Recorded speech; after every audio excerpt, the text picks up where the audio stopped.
ਸਤਿ ਸ਼੍ਰੀ ਅਕਾਲ। ਤੁਸੀਂ ਵੇਖ ਰਹੇ ਹੋ ਪੰਜਾਬ ਮੇਲ USA TV। ਮੈਂ ਹਾਂ ਸੰਜੀਵ ਯਸ਼ ਖੰਨਾ। ਪੰਜਾਬ ਫੋਕਸ ਦੇ ਵਿੱਚ ਤੁਹਾਡਾ ਸਾਰਿਆਂ ਦਾ ਸਵਾਗਤ। ਮੇਰੇ ਨਾਲ ਸਟੂਡੀਓਜ਼ ਦੇ ਵਿੱਚ ਮੌਜੂਦ ਨੇ ਪਲਕਾਰ ਸਿੰਘ। ਹਾਂਜੀ, ਪੰਜਾਬ ਮੇਲ USA TV ਚੈਨਲ ਦੇ ਪਿਆਰੇ ਦਰਸ਼ਕੋ, ਨਿੱਘੀ ਜੀ ਆਇਆਂ ਨੂੰ। ਤੁਹਾਨੂੰ ਪਤਾ ਹੈ ਸਾਰਿਆਂ ਨੂੰ ਕਿ ਇਸ ਪ੍ਰੋਗਰਾਮ ਵਿੱਚ ਅਸੀਂ ਉਹਨਾਂ ਵਿਸ਼ਿਆਂ ਨੂੰ ਲੈਂਦੇ ਹਾਂ ਜਿਹੜੇ ਸਿਆਸੀ ਮੁੱਦੇ ਹੁੰਦੇ ਆ, ਔਰ ਸਿਆਸੀ ਮੁੱਦੇ ਉਹ ਨੇ ਜਿਹੜੇ ਕੁਝ ਚਿਰਾਂ ਤੋਂ ਲਟਕ ਰਹੇ ਅਤੇ ਕੁਝ ਸਾਲ ਹੋ ਗਏ ਆ ਅਤੇ ਕਈਆਂ ਦਾ ਜੇ ਹੱਲ ਨਹੀਂ ਹੋਇਆ। ਤਾਂ ਮੇਰੇ ਨਾਲ ਨੇ ਸੰਜੀਵ ਯਸ਼ ਖੰਨਾ ਜੀ, ਅਤੇ ਇਹ ਸਾਨੂੰ ਦੱਸਣਗੇ ਕਿ ਉਹ ਵਿਸ਼ਾ ਕਿਹੜਾ ਹੈ ਜਿਹੜਾ ਇਸ ਵੇਲੇ ਪੂਰਾ ਮਗ ਰਿਹਾ, ਔਰ ਉਹਦੀਆਂ ਨਜ਼ਰਾਂ ਜਿਹੜੀਆਂ ਨੇ ਸਾਰੇ ਸੰਸਾਰ 'ਤੇ ਵੀ ਆ, ਪੰਜਾਬ 'ਤੇ ਵੀ ਆ, ਅਤੇ ਨਾਲ ਦੇ ਦੇਸ਼ਾਂ 'ਤੇ ਵੀ ਹੈ। ਅਤੇ ਮੇਰੀ ਗੁਜ਼ਾਰਿਸ਼ ਹੈ ਖੰਨਾ ਜੀ ਨੂੰ ਕਿ ਉਹ ਦੱਸੋ ਕਿਹੜਾ ਵਿਸ਼ਾ। ਸੋ ਬਲਕਾਰ ਜੀ, ਮੁੱਦੇ ਤਾਂ ਉਹੀ ਨੇ, ਉਹਨਾਂ ਵਿੱਚ ਨਵੀਆਂ ਡਿਵੈਲਪਮੈਂਟਸ ਹੁੰਦੀਆਂ ਨੇ। ਹੁਣ ਅਮਰੀਕਾ ਦੇ ਮੁੱਦੇ ਤੋਂ ਆਪਾਂ ਸ਼ੁਰੂ ਕਰਾਂਗੇ। ਗਨ ਕਲਚਰ ਅਸੀਂ ਕਈ ਵਾਰ ਡਿਸਕਸ ਕਰ ਚੁੱਕੇ ਹਾਂ, ਪਰ ਸਟਿਲ ਉਹੀ ਹਾਲਾਤ ਬਣੇ ਹੋਏ ਨੇ ਅਤੇ ਨਿੱਤ ਨਵੀਆਂ ਘਟਨਾਵਾਂ ਹੁੰਦੀਆਂ ਪਈਆਂ ਨੇ। ਹੁਣ ਫਲੋਰੀਡਾ ਦੇ ਵਿੱਚ ਵੀ ਗੋਲੀਬਾਰੀ ਦੀਆਂ ਘਟਨਾਵਾਂ ਸਾਹਮਣੇ ਆਈਆਂ ਨੇ। ਪੱਤਰਕਾਰ ਸਮੇਤ 3 ਲੋਕਾਂ ਦੀ ਹੱਤਿਆ ਹੋਈ ਹੈ। ਅਤੇ ਗਨ ਕਲਚਰ ਮਤਲਬ ਮਾਈਂਡ ਸੈੱਟ ਹੈ ਤੁਹਾਡਾ ਕਿ ਤੁਸੀਂ ਗਨ ਰੱਖਣਾ ਆਪਣੇ ਆਪ ਦੇ ਵਿੱਚ ਕੋਈ ਜੁਰਮ ਨਹੀਂ ਹੈ। ਲਾਇਸੈਂਸ ਵਾਲੀ ਗਨ ਵੀ ਹੁੰਦੀ ਹੈ। ਹੁਣ ਇੱਥੇ ਵੀ ਭਾਰਤ ਦੇ ਵਿੱਚ ਵੀ, ਪੰਜਾਬ ਦੇ ਵਿੱਚ ਵੀ ਲੋਕਾਂ ਕੋਲ ਲਾਇਸੈਂਸ ਵਾਲੀਆਂ ਗਨਸ ਹੈਗੀਆਂ ਨੇ। ਜੇ ਸੜਕ ਦੇ ਉੱਤੇ ਖੜੇ ਕਰਕੇ ਫਾਇਰਿੰਗ ਸ਼ੁਰੂ ਕਰ ਦਿਓ, ਓਪਨ ਫਾਇਰ ਹੋ ਜਾਵੇ ਅਤੇ ਲੋਕੀ ਮਰਨਗੇ ਹੀ। ਹੁਣ ਉੱਥੇ ਕੋਈ ਲਾਇਸੈਂਸ ਨਹੀਂ ਹੈ, ਉੱਥੇ ਸਿੱਧਾ ਹੀ ਤੁਹਾਡੇ ਕੋਲ ਗਨ ਹੈ। ਮਤਲਬ ਕੰਟਰੋਲ ਨਹੀਂ ਕਰਦੇ ਗੁੱਸੇ ਨੂੰ ਜਾਂ ਜਿੱਦਾਂ ਦਾ ਵੀ ਮੂਡ ਹੁੰਦਾ ਹੈ, ਓਪਨ ਫਾਇਰ। ਔਰ ਇੱਥੇ ਵੀ ਫਲੋਰੀਡਾ ਦੇ ਵਿੱਚ ਹੁਣ ਇਹ ਘਟਨਾਵਾਂ ਹੋ ਗਈਆਂ। ਹਾਂ, ਜਿਸ ਤਰ੍ਹਾਂ ਰੋਜ਼ ਦਿਹਾੜੀ ਆਪਾਂ ਕੋਈ ਨਾ ਕੋਈ ਖਬਰ ਸੁਣਦੇ ਹਾਂ ਅਮਰੀਕਾ ਦੀ, ਅਤੇ ਖਾਸ ਤੌਰ 'ਤੇ ਇਸੇ ਵਿਸ਼ੇ ਨਾਲ ਸੰਬੰਧਿਤ ਹੁੰਦੀ ਆ। ਔਰ ਕਈ ਵਾਰੀ ਤਾਂ ਇਸ ਤਰ੍ਹਾਂ ਦਾ ਹੁੰਦਾ ਕਿ ਹਿਰਦਾ ਵਲੂੰਦਰਿਆ ਜਾਂਦਾ ਸਾਰੇ ਦਰਸ਼ਕਾਂ ਦਾ ਕਿ ਇਹ ਕਿਸ 'ਤੇ ਅਤੇ ਕਿਉਂ ਹੋ ਗਿਆ। ਖਾਸ ਤੌਰ 'ਤੇ ਫਲੋਰੀਡਾ ਦੇ ਵਿੱਚ ਹੁਣੇ ਰੀਸੈਂਟਲੀ ਇਹ ਵਾਪਰਿਆ ਹਾਦਸਾ, ਔਰ ਇਹਦੇ ਵਿੱਚ ਜਿਹੜੇ ਇੱਕ ਔਰਤ ਸੀਗੇ, 2 ਬਜ਼ੁਰਗ ਸੀਗੇ, ਉਹਨਾਂ ਨੇ ਔਰ ਅੰਧਾਧੁੰਦ ਗੋਲੀ ਚਲਾ ਕੇ ਉਹਨਾਂ ਨੂੰ ਉੱਥੇ ਮਾਰ ਦਿੱਤਾ ਗਿਆ। ਫਿਰ ਪੱਤਰਕਾਰ ਆਏ, ਪੱਤਰਕਾਰਾਂ ਨੇ ਜਦੋਂ ਰਿਪੋਰਟ ਬਣਾਉਣ ਦੀ ਜਾਂਚ ਕੀਤੀ ਆ ਔਰ ਦੱਸਿਆ, ਉਹ ਵੀ ਉਹਨਾਂ ਨੇ ਗੋਲੀ ਦੀ ਭੇਟ ਚੜ੍ਹਾਤਾ। ਔਰ ਉਸ ਤੋਂ ਬਾਅਦ ਉਹ ਬੰਦਾ ਫੜਿਆ ਵੀ ਗਿਆ। ਫੜਨ ਤੋਂ ਬਾਅਦ ਉਹਨੂੰ ਲੈ ਵੀ ਗਏ। ਪਰ ਉਹ ਤੋਂ ਬਾਅਦ ਜਿਹੜਾ ਇਹਨਾਂ ਨੇ ਇੰਨੇ ਜਗ੍ਹਾ 'ਤੇ ਏਜੰਸੀਆਂ ਬਣਾਈਆਂ ਜਿਨ੍ਹਾਂ ਕੁਛ ਫੜ ਵੀ ਲੈਂਦੇ ਆ, ਔਰ ਉਸ ਤੋਂ ਨਾਲ ਸਕੂਲਾਂ 'ਚ ਵੀ ਬੜੇ ਚੱਲੇ ਆ। ਕਹਿੰਦਾ ਜੀ ਆਪਾਂ ਦੇਖਦੇ ਰਹੇ ਬੱਚੇ ਜਦੋਂ ਵਿਚਾਰੇ ਪੜ੍ਹਦੇ, ਜਦੋਂ ਬੱਚੇ ਛੋਟੇ ਹੈਗੇ ਆ, ਉਹ ਇਸ ਡਰ ਤੋਂ ਭੈ ਤੋਂ ਬਗੈਰ ਉੱਥੇ ਰਹਿਣਾ ਬੜਾ ਔਖਾ ਹੋ ਰਿਹਾ ਸਕੂਲਾਂ ਦੇ ਵਿੱਚ। ਔਰ ਜਿੱਥੇ ਦੇਖੋ ਸ਼ਾਂਤੀ ਚਾਹੀਦੀ ਹੈ, ਜਿਸ ਤਰ੍ਹਾਂ ਟੈਗੋਰ ਜੀ ਨੇ ਸ਼ਾਂਤੀ ਨਿਕੇਤਨ ਬਣਾਇਆ ਸੀਗਾ, ਉਹਦੇ ਵਿੱਚ ਇੰਨਾ ਪੀਸਫੁਲ ਏਰੀਆ ਜਿੱਥੇ ਪੜ੍ਹਨਾ ਬੱਚੇ ਦਾ ਆਪ ਜੀ ਕਰਦਾ, ਉੱਥੇ ਮਾਹੌਲ ਇੱਦਾਂ ਦਾ। ਪਰ ਜਿੱਥੇ ਮਾਹੌਲ ਗੋਲੀ ਦਾ, ਜਿੱਥੇ ਪਤਾ ਨਹੀਂ ਕਦੋਂ ਕਿਹੜੇ ਬਾਰੀ ਦੇ ਵਿੱਚ ਉਹਨੂੰ ਗੋਲੀ ਆ ਜਾਣੀ ਹੈ, ਕਿੱਧਰੋਂ ਜਾ ਕੇ ਉਹਨਾਂ ਨੇ ਤੁਹਾਡਾ ਥੈਲਾ ਜਾਂ ਬਸਤਾ ਜਿਹੜਾ ਹੈਗਾ ਕਿਤਾਬਾਂ ਵਾਲਾ ਉਹ ਸਾੜ ਦੇਣਾ। ਇਸ ਤਰ੍ਹਾਂ ਦੀਆਂ ਗੱਲਾਂ ਜਿਹੜੀਆਂ ਇਹ ਉਸ ਦੇਸ਼ ਵਿੱਚ ਵਾਪਰ ਰਹੀਆਂ, ਜਿਹੜਾ ਦੇਸ਼ ਦੁਨੀਆ ਤੋਂ ਬਹੁਤ ਵੱਡਾ ਦੇਸ਼ ਆ, ਸੁਪਰ ਦੇਸ਼ ਆ, ਡੁਪਰ ਦੇਸ਼ ਆ, ਜਿਹਦੇ ਵਿੱਚ ਲੋਕ ਚਾਹੁੰਦੇ ਨੇ ਉੱਥੇ ਜਾਣਾ, ਪਰ ਉੱਥੋਂ ਦੀ ਜਿਹੜੀ ਅੰਦਰੂਨੀ ਸ਼ਾਂਤੀ ਆ ਉਹ ਭੰਗ ਹੋ ਰਹੀ ਆ। ਔਰ ਉਹਨਾਂ ਨੇ ਅਜੇ ਹੋਰ ਵੀ ਦੇਖਿਆ ਕਿ ਜਿਹੜੀ ਪੁਲਿਸ ਆ, ਉਹਨਾਂ ਦੇ ਰਿਬੋਟ ਦੀ ਵਰਤੋਂ ਕਰਨ ਲਈ ਵੀ ਇਹਨਾਂ ਨੇ ਕਹਿਤਾ ਕਿ ਉਹ ਰਿਬੋਟ ਜਿਹੜਾ ਸ਼ੁਰੂ ਕੀਤਾ ਜਾਊਗਾ। ਸਾਨ ਫਰਾਂਸਿਸਕੋ 'ਚ ਸ਼ੁਰੂ ਵੀ ਕਰ ਦਿੱਤਾ ਇਹਨਾਂ ਨੇ, ਔਰ ਉਹ ਆਇਡੈਂਟੀਫਾਈ ਕਰਨਗੇ, ਫਿਰ ਉਹ ਆਪਣੇ ਆਪ ਹੀ ਗੋਲੀ ਚੱਲੂਗੀ ਉੱਤੇ ਜਿਹੜਾ ਬੰਦਾ ਆਇਡੈਂਟੀਫਾਈ ਹੋ ਗਿਆ। ਔਰ ਇਹ ਦੇਖ ਲਓ, ਜੇ ਕੰਟਰੋਲ ਕਰਨ ਲਈ ਪੁਲਿਸ ਇਸ ਤਰ੍ਹਾਂ ਦੇ ਹੱਥਕੰਡੇ ਵਰਤ ਰਹੀ ਹੈ, ਅਤੇ ਇਹਦੇ ਨਾਲ ਜੇ ਉਹ ਵੀ ਮਰਨਗੇ ਖੰਨਾ ਜੀ, ਜਿਹੜੇ ਗੋਲੀ ਚਲਾਉਂਦੇ ਆ, ਤਾਂ ਉਹ ਵੀ ਤਾਂ ਉਸੇ ਦੇਸ਼ ਦੇ ਵਸਨੀਕ ਹੀ ਆ, ਉਹ ਵੀ ਉੱਥੋਂ ਦੇ ਵੀ, ਉਹ ਕਿਸੇ ਮਾਂ ਦੇ ਜਾਏ ਆ। ਪਰ ਇਹ ਹੈਗਾ ਦੋਵੇਂ ਪਾਸੇ ਨੁਕਸਾਨ ਦਾ ਜਿਹੜਾ ਹੈਗਾ। ਗਨ ਕਲਚਰ ਦਾ ਮਤਲਬ ਹੈਗਾ ਦੋਵੇਂ ਪਾਸੇ ਮਰਨਾ, ਬੱਚੇ ਮਰ ਰਹੇ ਆ, ਬੁੜੇ ਵੀ ਮਰ ਰਹੇ, ਔਰਤਾਂ ਵੀ ਮਰ ਰਹੀਆਂ। ਔਰ ਇੱਦਾਂ ਦੀ ਜਿਹੜੀ ਲੋਕਾਂ ਦੇ ਅੰਦਰ ਸੋਚ ਆ, ਇਹਦਾ ਅਜੇ ਤੱਕ ਨਹੀਂ ਪਤਾ ਲੱਗਾ। ਸਾਈਕੋਲੋਜਿਸਟ ਵੀ ਬੈਠੇ ਨੇ ਉੱਥੇ, ਮਨੋਵਿਗਿਆਨੀ ਸਾਰੇ ਕੁਝ ਬੈਠੇ ਨੇ, ਉਹਦੇ 'ਚ ਕੰਸਲਟ ਵੀ ਕਰਦੇ ਲੋਕਾਂ ਨਾਲ ਬਹਿ ਕੇ, ਕਹਿੰਦੇ ਵੀ ਆ। ਔਰ ਉਦੋਂ ਬਾਅਦ ਉਹ ਵੀ ਮਾਰੇ ਜਾਂਦੇ ਆ, ਜਿੱਥੇ ਜਿੱਥੇ ਗੋਲੀ ਚੱਲਦੀ ਆ, ਜਿੱਥੇ ਜਿੱਥੇ ਫੜੇ ਜਾਂਦੇ ਆ, ਉਦੋਂ ਬਾਅਦ ਉਹਨਾਂ ਨੂੰ ਵੀ ਮਾਰ ਦਿੱਤਾ ਜਾਂਦਾ। ਕਈਆਂ ਦੇ ਕੇਸ ਚੱਲਦੇ ਆ। ਔਰ ਦੇਖੋ, ਇਹ ਦੇਸ਼ ਹੋ ਸਕਦਾ ਵੀ ਹੋਰ ਅੱਗੇ ਨਿਕਲ ਜਾਂਦਾ, ਹੋਰ ਦੁਨੀਆ ਦੀ ਸਿਖਰ 'ਤੇ ਪਹੁੰਚ ਜਾਂਦਾ, ਜਦੋਂ ਇਹਦੇ ਅੰਦਰੂਨੀ ਜਿਹੜੀਆਂ ਲੜਾਈਆਂ ਨੇ, ਝਗੜੇ ਨੇ, ਬਲੱਡ ਸ਼ੈਡ ਆ, ਹੱਤਿਆਵਾਂ ਹੁੰਦੀਆਂ, ਇਹਦੇ ਪਿੱਛੇ ਵੀ ਕੋਈ ਨਾ ਕੋਈ ਹੋਰ ਹੀ ਚੀਜ਼ ਨਿਕਲਣੀ ਆ। ਜਿਸ ਤਰ੍ਹਾਂ ਅੱਗੇ ਵੀ ਇੱਥੇ ਬਹੁਤ ਵੱਡੇ ਬਾਹਰੋਂ ਆ ਕੇ ਹਮਲਾਵਰਾਂ ਨੇ ਕਈ ਕੁਛ ਕੀਤਾ ਇੱਥੇ, ਔਰ ਉਸ ਤੋਂ ਬਾਅਦ ਬਾਜ਼ਾਰਾਂ ਦੇ ਵਿੱਚ ਸ਼ਰੇਆਮ ਬੰਬ ਵੀ ਚੱਲੇ, ਹੈ ਨਾ, ਕਈ ਕੁਛ ਹੋਇਆ। ਬਿਲਕੁਲ। ਪਰ ਇਹਦੇ ਵਿੱਚ ਮੇਰਾ ਖਿਆਲ ਹੈ ਕਿ ਹੁਣ ਇਹਨਾਂ ਨੂੰ ਇਹਦੀ ਕੋਖ ਕਰਨੀ ਚਾਹੀਦੀ ਹੈ ਕਿ ਹੁੰਦਾ ਅਤੇ ਕਿਉਂ ਹੁੰਦਾ। ਗਨ ਕਲਚਰ ਦਾ ਮਤਲਬ ਹੈ ਕਲਚਰ ਹੋ ਗਿਆ ਜੀ, ਸਾਰਾ ਕੁਛ ਹੋ ਗਿਆ। ਔਰ ਇੱਕ ਇਹ ਸੰਵਿਧਾਨ ਜਿਹੜਾ ਇਹਨਾਂ ਦਾ ਹੈਗਾ, ਉਹਦੇ ਵਿੱਚ ਫੰਡਾਮੈਂਟਲ ਰਾਈਟਸ ਹੈਗਾ ਕਿ ਹਰ ਬੰਦਾ ਗਨ ਖਰੀਦ ਸਕਦਾ। ਸਾਡੇ ਥੋੜ੍ਹਾ ਜਿਹਾ ਇਹ ਹੈਗਾ ਕਿ ਸਾਨੂੰ ਡੀਸੀ ਤੋਂ ਪਰਮਿਸ਼ਨ ਲੈਣੀ ਪਊਗੀ, ਜਿਹੜਾ ਅਥਾਰਟੀ ਉਹਨਾਂ ਕੋਲ ਪਰਮਿਸ਼ਨ, ਐਸਐਸਪੀ ਕੋਲ ਪਰਮਿਸ਼ਨ ਲੈਣੀ ਪਊ, ਫਿਰ ਅਸੀਂ ਵੈਪਨ ਲੈ ਸਕਦੇ ਹਾਂ, ਨਹੀਂ ਤੇ ਨਹੀਂ। ਸੈਲਫ ਪ੍ਰੋਟੈਕਸ਼ਨ ਲਈ ਨਾ ਉਸ ਦੱਸਣਾ ਪਊਗਾ। ਪਰ ਇਹਨਾਂ ਦੀ ਪ੍ਰੋਟੈਕਸ਼ਨ ਕਿੱਧਰ ਗਈ ਹੈ? ਤੇ ਆਪਣੀ ਸੈਲਫ ਪ੍ਰੋਟੈਕਸ਼ਨ ਕਰਦੇ ਕਰਦੇ ਲੋਕਾਂ ਦੀ ਪ੍ਰੋਟੈਕਸ਼ਨ ਖਤਰੇ 'ਚ ਪਾ ਦਿੰਦੇ ਆ। ਇਹ ਹਾਲਾਤ ਨੇ ਉੱਤੇ। ਸਾਡਾ ਐਗਰੀਕਲਚਰ ਹੈ, ਇਹਨਾਂ ਦਾ ਗਨ ਕਲਚਰ ਹੈ। ਬਸ ਬਸ ਸਹੀ ਗੱਲ। ਸੋ ਠੀਕ ਹੈ, ਮਤਲਬ ਬਾਈਡਨ ਜੀ ਵੀ ਕਹਿ ਰਹੇ ਨੇ, ਕਮਲਾ ਹੈਰਿਸ ਵੀ ਕਹਿ ਰਹੇ ਨੇ, ਜਿਹੜੇ ਬੰਦੇ ਮਤਲਬ ਖਾਸ ਕਰਕੇ ਭਾਰਤ ਓਰੀਜਨ ਦੇ ਨੇ ਉਹਦਾ ਹੀ ਮੰਨਦੇ ਨੇ ਕਿ ਗਲਤ ਹੈ। ਠੀਕ ਹੈ, ਸਾਡਾ ਸੰਸਕਾਰ ਜਿੱਦਾਂ ਦੇ ਸੈਟਅਪ ਤੋਂ ਅਸੀਂ ਗਏ ਹਾਂ, ਜੋ ਸਾਡਾ ਸੋਚ ਹੈ ਉਸ ਦੇ ਉੱਤੇ ਆਧਾਰਿਤ ਉਹ ਗੱਲ ਕਰਦੇ ਨੇ। ਪਰ ਉੱਥੇ ਕਈ ਲੋਕ ਮੈਨਹੁੱਡ ਕਹਿੰਦੇ ਨੇ, ਇਹਨੂੰ ਸ਼ਾਨ ਔਰ ਸ਼ੌਕਤ ਕਹਿੰਦੇ ਨੇ ਜੇ ਤੁਹਾਡੇ ਕੋਲ ਗਨ ਹੈਗੀ ਹੈ। ਔਰ ਦੂਜਾ ਸਭ ਤੋਂ ਵੱਡੀ ਗੱਲ ਇਹ ਹੈ ਕਿ ਹਥਿਆਰ ਬਣਾਉਣ ਵਾਲੀਆਂ ਇੰਡਸਟਰੀਜ਼ ਉੱਤੇ ਉਹਨਾਂ ਦਾ ਬਹੁਤ ਤਗੜਾ ਨੈਟਵਰਕ ਹੈ ਔਰ ਪੋਲੀਟੀਕਲ ਨੈਟਵਰਕ ਵੀ ਹੈ ਉਹਨਾਂ ਦਾ। ਔਰ ਸਦਨ ਦੇ ਵਿੱਚ ਵੋਟਿੰਗ ਨਹੀਂ ਹੋਣ ਦਿੰਦੇ ਇਹਦੇ ਲਈ। ਔਰ ਉਹਨਾਂ ਦਾ ਇੰਨਾ ਤਗੜਾ ਨੈਟਵਰਕ ਹੈ ਕਿ ਯੂਕਰੇਨ ਤੇ ਰਸ਼ੀਆ ਦੀ ਵਾਰ ਉਹਦੇ 'ਚ ਵੀ ਹਥਿਆਰ ਵਿਕਦੇ ਨੇ। ਸੋ ਗਨ ਕਲਚਰ ਜਾਂ ਹਥਿਆਰਾਂ ਦੀ ਇੰਡਸਟਰੀ, ਸੈਟੇਲਾਈਟ ਇੰਡਸਟਰੀ ਹੋਣਾ, ਮੇਨ ਇੰਡਸਟਰੀ ਗਨਸ ਦੀ ਹੋਣਾ, ਵੈਪਨਸ ਦੀ ਹੋਣਾ, ਤਾਂ ਫਿਰ ਉਹ ਜਿਹੜੇ ਬਣਨਗੇ ਉਹ ਵਿਕਣੇ ਵੀ ਤਾਂ ਚਾਹੀਦੇ ਨੇ, ਤਾਂ ਹੀ ਇਨਕਮ ਹੋਏਗੀ। ਨਹੀਂ ਤਾਂ ਇੰਨੀ ਇਨਵੈਸਟਮੈਂਟ ਦਾ ਫਾਇਦਾ ਕੀ ਹੈ? ਵਿਕਣੇ ਚਲਾਉਣੇ ਵੀ ਆ ਲੋਕਾਂ ਨੇ, ਵਿਕਣਗੇ ਤਾਂ ਜੇ ਉਹਦਾ ਮਾਹੌਲ ਪੈਦਾ ਕੀਤਾ ਜਾਵੇ, ਉਹਦੀ ਡਿਮਾਂਡ ਪੈਦਾ ਕੀਤੀ ਜਾਵੇ। ਔਰ ਡਿਮਾਂਡ ਪੈਦਾ ਕਰਨ ਵਾਸਤੇ ਇਹੀ ਕਹਿੰਦੇ ਨੇ ਕਿ ਮਰਦਾਨਗੀ ਦੀ ਨਿਸ਼ਾਨੀ ਹੈ ਤੁਹਾਡੇ ਕੋਲ ਹਥਿਆਰ ਹੋਣਾ ਚਾਹੀਦਾ। ਹੁਣ ਉਹੀ ਮਰਦਾਨਗੀ ਦੀ ਨਿਸ਼ਾਨੀ ਨੇ ਯੂਕਰੇਨ ਦਾ ਜੋ ਹਾਲ ਕਰਕੇ ਰੱਖ ਦਿੱਤਾ ਸਾਡੇ ਸਾਹਮਣੇ ਹੈ। ਔਰ ਸਟਿਲ ਹਜੇ ਵੀ ਉਹੀ ਚੀਜ਼ ਹੈ। ਪੁਰਾਣਾ ਟਾਈਮ ਸੀਗਾ ਪੰਜਾਬ ਦਾ, ਜਦੋਂ ਕੋਈ ਜ਼ਮੀਨ ਦਾ ਝਗੜਾ ਹੁੰਦਾ ਸੀ, ਜ਼ਰ ਜ਼ੋਰੂ ਤੇ ਜ਼ਮੀਨ ਦਾ ਜਦੋਂ ਝਗੜਾ ਹੁੰਦਾ ਤੇ ਲੋਕ ਮਾਰਦੇ ਸੀ ਇੱਕ ਦੂਜੇ ਨੂੰ, ਕਤਲ ਹੁੰਦੇ ਸੀ, ਕਤਲੋ ਗਾਰਤ ਹੁੰਦੀ ਸੀ, ਜ਼ਮੀਨਾਂ ਦੇ ਕਬਜ਼ੇ ਲਏ ਜਾਂਦੇ ਸੀ। ਔਰ ਉਦੋਂ ਬਾਅਦ ਜੇ ਅੱਜ ਇੱਕ ਦਾ ਕਤਲ ਹੋ ਗਿਆ ਤਾਂ ਦੂਜੇ ਦਾ 10-15 ਦਿਨ ਤੱਕ ਉਹਨਾਂ ਨੂੰ ਭਾਜੀ ਮੋੜ ਦੇਣੀ। ਭਾਜੀ ਮੋੜਨਾ ਮਤਲਬ ਹੁੰਦਾ ਸੀ ਵੀ ਉਹਨਾਂ ਨੇ ਆਪਣਾ ਰਿਵੈਂਜ ਲੈ ਲੈਣਾ। ਔਰ ਉਹ ਜ਼ਮਾਨਾ ਸੀਗਾ।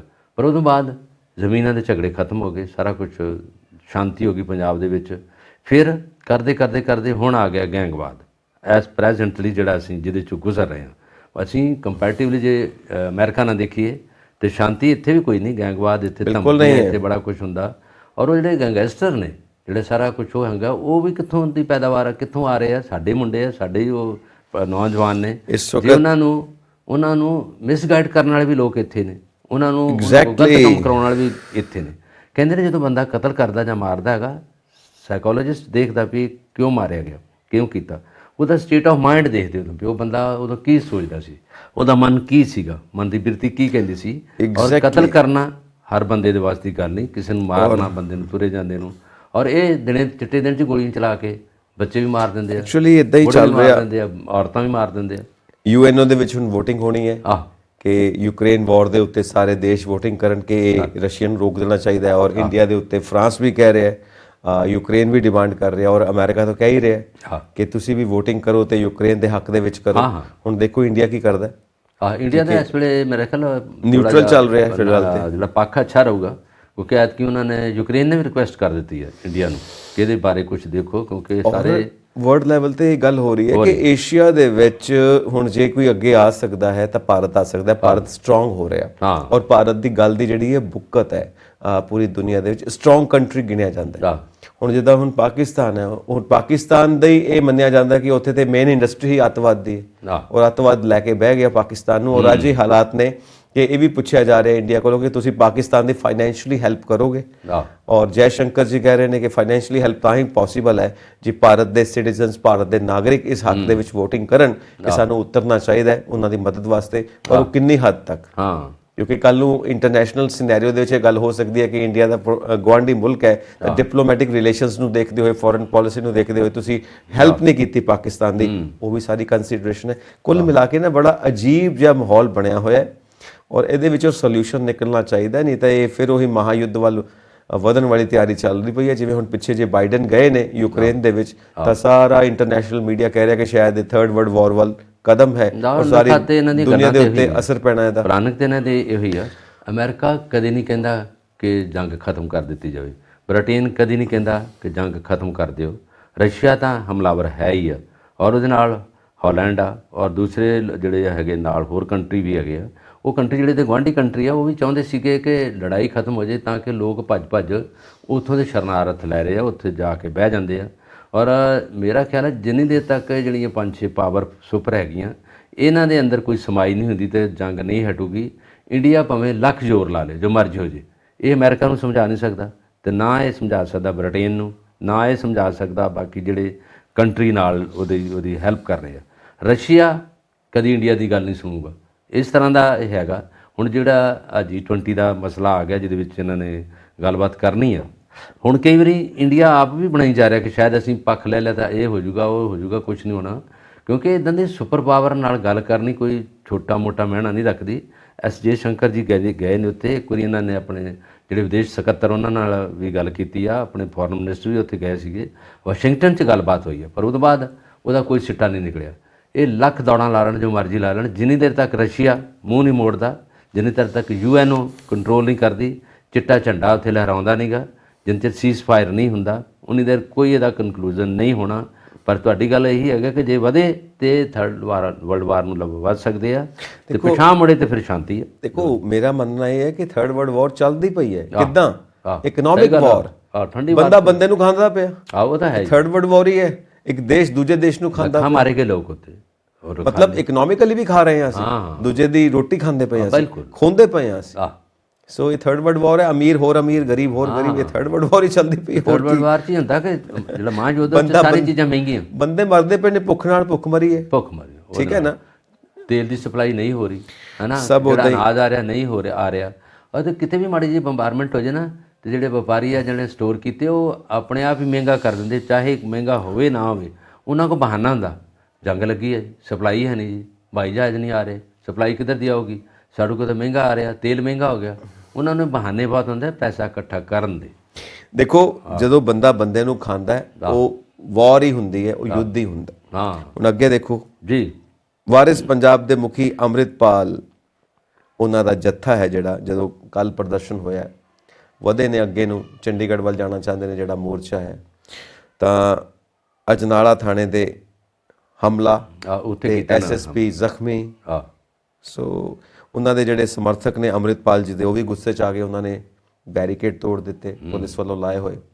ਔਰ ਹੁਣ ਤੁਸੀਂ ਦੇਖੋ ਇਹ ਵੀ ਹਾਲਾਤ ਬਣ ਗਏ ਨੇ ਸਾਡੇ ਪੰਜਾਬ ਦੇ ਅੰਦਰ। ਅਸਲ 'ਚ ਕੁਝ ਤਾਂ ਜਿਹੜਾ ਉਹਨਾਂ ਨੇ ਮੁੰਡਾ ਅਰੈਸਟ ਕੀਤਾ, ਉਹਦੀ FIR ਲੌਜ ਕੀਤੀ ਸੀ। ਪਹਿਲਾਂ ਇਹਨਾਂ ਨੇ ਵੈਸੇ ਕਿਹਾ ਸੀਗਾ ਕਿ ਉਹ ਮੁੰਡੇ ਨੂੰ ਛੱਡ ਦਿਓ ਤਾਂ ਕਿ ਉਹਦੇ 'ਤੇ ਕੋਈ ਇਸ ਤਰ੍ਹਾਂ ਦਾ ਦੋਸ਼ ਨਾ ਮੜੋ, ਨਾ ਕੋਈ ਧਾਰਾ ਲਾਓ। ਉਹ ਤੂਫਾਨ ਆ ਮੁੰਡਾ, ਉਹਨੂੰ ਉਹਨਾਂ ਨੇ ਅਰੈਸਟ ਕੀਤਾ ਸੀ ਅਜਨਾਲਾ ਥਾਣੇ 'ਚ, ਔਰ ਉਦੋਂ ਪਹਿਲਾਂ ਸਾਰੇ ਚੈਨਲਾਂ 'ਤੇ ਇਹਨਾਂ ਅੰਮ੍ਰਿਤਪਾਲ ਦੀ ਇੰਟਰਵਿਊ ਵੀ ਆਈ, ਉਹਨਾਂ ਨੇ ਕਿਹਾ ਵੀ ਸੀਗਾ ਕਿ ਅਸੀਂ ਹੱਥ ਜੋੜ ਕੇ ਬੇਨਤੀ ਵੀ ਕਰਦੇ ਹਾਂ, ਜੋ ਵੀ ਆ ਉਹ ਮੁੰਡੇ ਨੂੰ ਛੱਡ ਦਿਓ, ਖਾਸ ਤੌਰ 'ਤੇ ਸਾਡਾ ਆਪਣਾ ਖਾਸ ਬੰਦਾ, ਉਹਨੇ ਕੋਈ ਇਸ ਤਰ੍ਹਾਂ ਦਾ ਤਸ਼ੱਦਦ ਇਸ ਤਰ੍ਹਾਂ ਦਾ ਨਹੀਂ ਕੀਤਾ। ਔਰ ਉਦੋਂ ਬਾਅਦ ਜਦੋਂ FIR ਲੌਜ ਹੋ ਗਈ, ਕੇਸ ਤਾਂ ਚੱਲਣਾ ਸੀਗਾ ਔਰ ਜੁਡੀਸ਼ਰੀ 'ਚ ਜਾਣਾ ਸੀਗਾ, ਔਰ ਇਹਨਾਂ ਨੇ ਫਿਰ ਆਪਣੇ ਤਰੀਕੇ ਨਾਲ ਉੱਥੇ ਕਾਫਲਾ ਬਣਾ ਕੇ, ਜਥਾ ਬਣਾ ਕੇ ਥਾਣੇ ਦੇ ਅੰਦਰ ਹਮਲਾ ਕਰ ਦਿੱਤਾ। ਔਰ ਉਹਦੇ ਵਿੱਚ SSP ਇਨਵੋਲਵ ਸੀਗੇ, ਔਰ ਪੁਲਿਸ ਦੇ ਜਿੰਨੇ ਵੀ ਥਾਣੇਦਾਰ ਅਤੇ ਬਾਕੀ ਸਿਪਾਹੀ ਅਤੇ ਹੌਲਦਾਰ ਸਾਰੀ ਉਹਨਾਂ ਦਾ ਵੀ ਜਿਹੜੇ ਡਿਊਟੀ 'ਤੇ ਸੀਗੇ, ਔਰ ਉਹਨਾਂ ਦੀ ਕੁੱਟਮਾਰ ਕੀਤੀ, ਔਰ ਇਹਨਾਂ ਨੂੰ ਵੀ ਉਹਨਾਂ ਨੇ ਕਈ ਕੁਛ ਕੀਤਾ, ਪਰ ਫਿਰ ਵੀ ਮਰਨ ਤੋਂ ਕਈ ਜਾਨਾਂ ਜਿਹੜੀਆਂ ਬਚਾਅ ਹੋ ਗਿਆ। ਪਰ ਉਹ ਘੱਟੋ ਘੱਟ ਵੀ ਹੁਣ ਉਹਨਾਂ ਦਾ ਸਹਿਮਤੀ ਬਣ ਗਈ ਹੈ ਕਿ ਅਸੀਂ ਮੁੰਡਾ ਛੱਡ ਦੇਵਾਂਗੇ। ਇਹ ਨਹੀਂ ਪਤਾ ਲੱਗ ਰਿਹਾ ਕਿ ਜਦੋਂ ਪੁਲਿਸ ਦੇ ਉੱਤੇ ਕੋਈ ਇਸ ਤਰ੍ਹਾਂ ਦਾ ਤਸ਼ੱਦਦ ਹੋਵੇ, ਮਾਰਕੁੱਟ ਹੋਵੇ, ਤਾਂ ਫਿਰ ਉਹ ਸਹਿਮਤੀ ਬਣ ਜਾਂਦੀ, ਫਿਰ ਛੱਡ ਦਿੰਦੇ ਆ। ਉਦੋਂ ਕਹਿੰਦੇ ਕਿਉਂ ਨਹੀਂ ਵੀ ਇਹ ਕਾਨੂੰਨ ਹੈਗਾ, ਕਾਨੂੰਨ ਦੇ ਰਾਹੀਂ ਸਾਰਾ ਕੁਝ ਹੈਗਾ, ਫਿਰ ਡਰ ਦੀ ਭਾਵਨਾ ਪੈਦਾ ਹੋ ਜਾਂਦੀ ਹੈ। ਇਹਦਾ ਮਤਲਬ ਫਿਰ ਵੀ ਪੁਲਿਸ ਵਾਲੇ ਵੀ ਜਿਹੜੇ ਹੈਗੇ ਆ ਉਹ ਡਰਦੇ ਮਾਰੇ ਸਾਰਾ ਕੁਝ ਕਰ ਦਿੰਦੇ ਆ, ਜਾਂ ਤਾਂ ਅੜ ਜਾਂਦੇ ਵੀ ਅੱਜ ਜਿਹੜਾ ਹੈਗਾ ਕੇਸ ਸਾਰਾ ਕੁਝ ਹੈਗਾ, ਇਹਦੇ 'ਚ ਮਿਨਿਸਟਰ ਸਾਹਿਬ ਵੀ ਇੱਥੇ ਆਉਣਗੇ, ਮੁੱਖ ਮੰਤਰੀ ਵੀ ਇੱਥੇ ਆ ਸਕਦੇ ਆ, ਜਿਹੜਾ ਅਸੀਂ ਕੇਸ ਕਰ ਦਿੱਤਾ ਇਹ ਫਾਈਨਲ ਹੈਗਾ। ਇਹਦਾ ਮਤਲਬ ਜੇ ਵਾਪਸ ਲੈ ਲਿਆ ਇਹਨਾਂ ਨੇ, ਇਹਦਾ ਮਤਲਬ ਝੂਠਾ ਹੋਊਗਾ, ਹੈ ਕਿ ਨਹੀਂ। ਕਦੇ ਵੀ ਜੁਡੀਸ਼ਰੀ ਇਹ ਨਹੀਂ ਕੰਮ ਕਰਦੀ, ਕਿਉਂ ਕਹਿੰਦੇ ਵੀ ਅਸੀਂ ਕੇਸ ਭੇਜ ਦਿੱਤਾ ਵਾ, ਤੁਸੀਂ ਕੋਰਟ 'ਚ ਜਾ ਕੇ ਗੱਲ ਕਰ ਲਓ ਤਾਂ ਕਿ ਇਹ ਰੌਲਾ ਨਾ ਪਵੇ। ਉਹਨਾਂ ਨੂੰ ਚਾਹੀਦਾ ਕਿ ਵੀ ਸਾਡੇ ਬੰਦੇ ਵੀ ਚਾਰ ਹੈਗੇ, ਤੁਸੀਂ ਵੀ ਆਪਣੇ ਬੰਦੇ ਲੈ ਲਓ, ਲੜੀਏ ਨਾ, ਗੱਲ ਜਿਹੜੀ ਹੈਗਾ ਆਪਾਂ ਤਰੀਕੇ ਨਾਲ ਕਰ ਲਈਏ, ਕਾਨੂੰਨ ਦੇ ਤਹਿਤ ਕਰ ਲਈਏ, ਡਾਂਗਾ ਸੋਟੀ 'ਚ ਨਾ ਕਰੀਏ। ਔਰ ਉਹਦੇ ਵਿੱਚ ਕੈਪਟਨ ਅਮਰਿੰਦਰ ਸਿੰਘ ਨੇ ਵੀ ਆਲੋਚਨਾ ਕੀਤੀ, ਉਹਦੇ ਵੀ ਦਰਬਾਰ ਸਾਹਿਬ ਦਾ ਪ੍ਰਕਾਸ਼ ਜਿਹੜਾ ਗੁਰੂ ਗ੍ਰੰਥ ਸਾਹਿਬ ਦਾ ਪ੍ਰਕਾਸ਼ ਨਾਲ ਨਹੀਂ ਸੀ ਲੈ ਕੇ ਚੱਲਣਾ ਚਾਹੀਦਾ। ਇਹਦੇ 'ਚ ਇਹ ਵੀ ਗਲਤ ਹੈਗਾ ਕਿ ਜਦੋਂ ਤੁਸੀਂ ਤਾਂ ਲੜਨ ਜਾ ਰਹੇ ਜੇ, ਤੁਸੀਂ ਤਾਂ ਮਰਨ ਜਾ ਰਹੇ ਜੇ, ਪਰ ਉਹਦੇ ਵਿੱਚ ਇਹ ਤਾਂ ਨਹੀਂ ਹੈਗਾ ਕਿ ਜੇ ਤੁਸੀਂ ਕਰਨਾ ਤਾਂ ਅਰਦਾਸ ਕਰਕੇ ਜਾਓ, ਗੁਰਦੁਆਰਾ ਸਾਹਿਬ 'ਚ ਬੈਠੋ ਤੇ ਉੱਥੇ ਬਾਣੀ ਪੜ੍ਹ ਕੇ ਜਾਓ, ਜੋ ਕੁਝ ਕਰਨਾ ਅਰਦਾਸਾ ਸੋਧੋ ਤੇ ਜਾਓ, ਮਰੋ, ਜਿਹੜੀ ਗੱਲ ਹੈਗੀ। ਪਰ ਦਰਬਾਰ ਸਾਹਿਬ ਦੇ ਨਾਲ ਜਿਹੜਾ ਇਹ ਹੈਗਾ ਕਰਨਾ ਹੈ, ਉਹਨਾਂ ਨੇ ਰੋਕਿਆ। ਹੋਰ ਵੀ ਕਈਆਂ ਨੇ, ਪ੍ਰਤਾਪ ਸਿੰਘ ਬਾਜਵਾ ਨੇ ਵੀ ਇਹਦੇ 'ਤੇ ਆਲੋਚਨਾ ਕੀਤੀ ਹੈ ਵੀ ਨਹੀਂ ਗੱਲ ਗਲਤ ਆ, ਰਾਜਾ ਵੜਿੰਗ ਨੇ ਵੀ ਕੀਤੀ ਆ, ਉਹਨਾਂ ਨੇ ਇਹ ਵੀ ਕਿਹਾ। ਪਰ ਇਹ ਜਿਹੜੀ ਗੱਲ ਹੈ, ਕਈ ਵਾਰੀ ਨਾ ਜਿਹੜੀ ਹਵਾ 'ਚ ਤੀਰ ਚੱਲਦੇ ਆ, ਜਿਹੜਾ ਕੁਛ ਹੁੰਦਾ।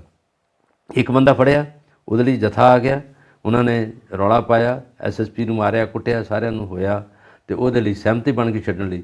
ਤੇ ਜਿਹੜੇ ਬਾਕੀ ਬੰਦੇ ਫੜੇ ਆ ਜਾਂ ਉਹ ਕਰਨ ਵਾਲੇ ਫਿਰ ਉਹ ਵੀ ਇਸੇ ਤਰ੍ਹਾਂ ਦਾ ਕਈ ਵਾਰੀ ਰੁਖ ਤਿਆਰ ਕਰਨਗੇ ਵੀ ਜੇ ਪੁਲਿਸ ਨੂੰ ਮਾਰੀਏ ਕੁੱਟੀਏ ਸਾਰਾ ਕੁਝ ਤੇ ਬੰਦੇ ਛੱਡ ਦਿੰਦੀ ਹੈ ਕਿ ਨਹੀਂ। ਜਿਹਦਾ ਜ਼ੋਰ ਹੈ, ਜਿਹਦੀ ਲਾਠੀ ਉਸकी ਬੈਂਸ ਆ, ਉਹਦਾ ਸਾਰਾ ਕੁਝ ਹੁੰਦਾ।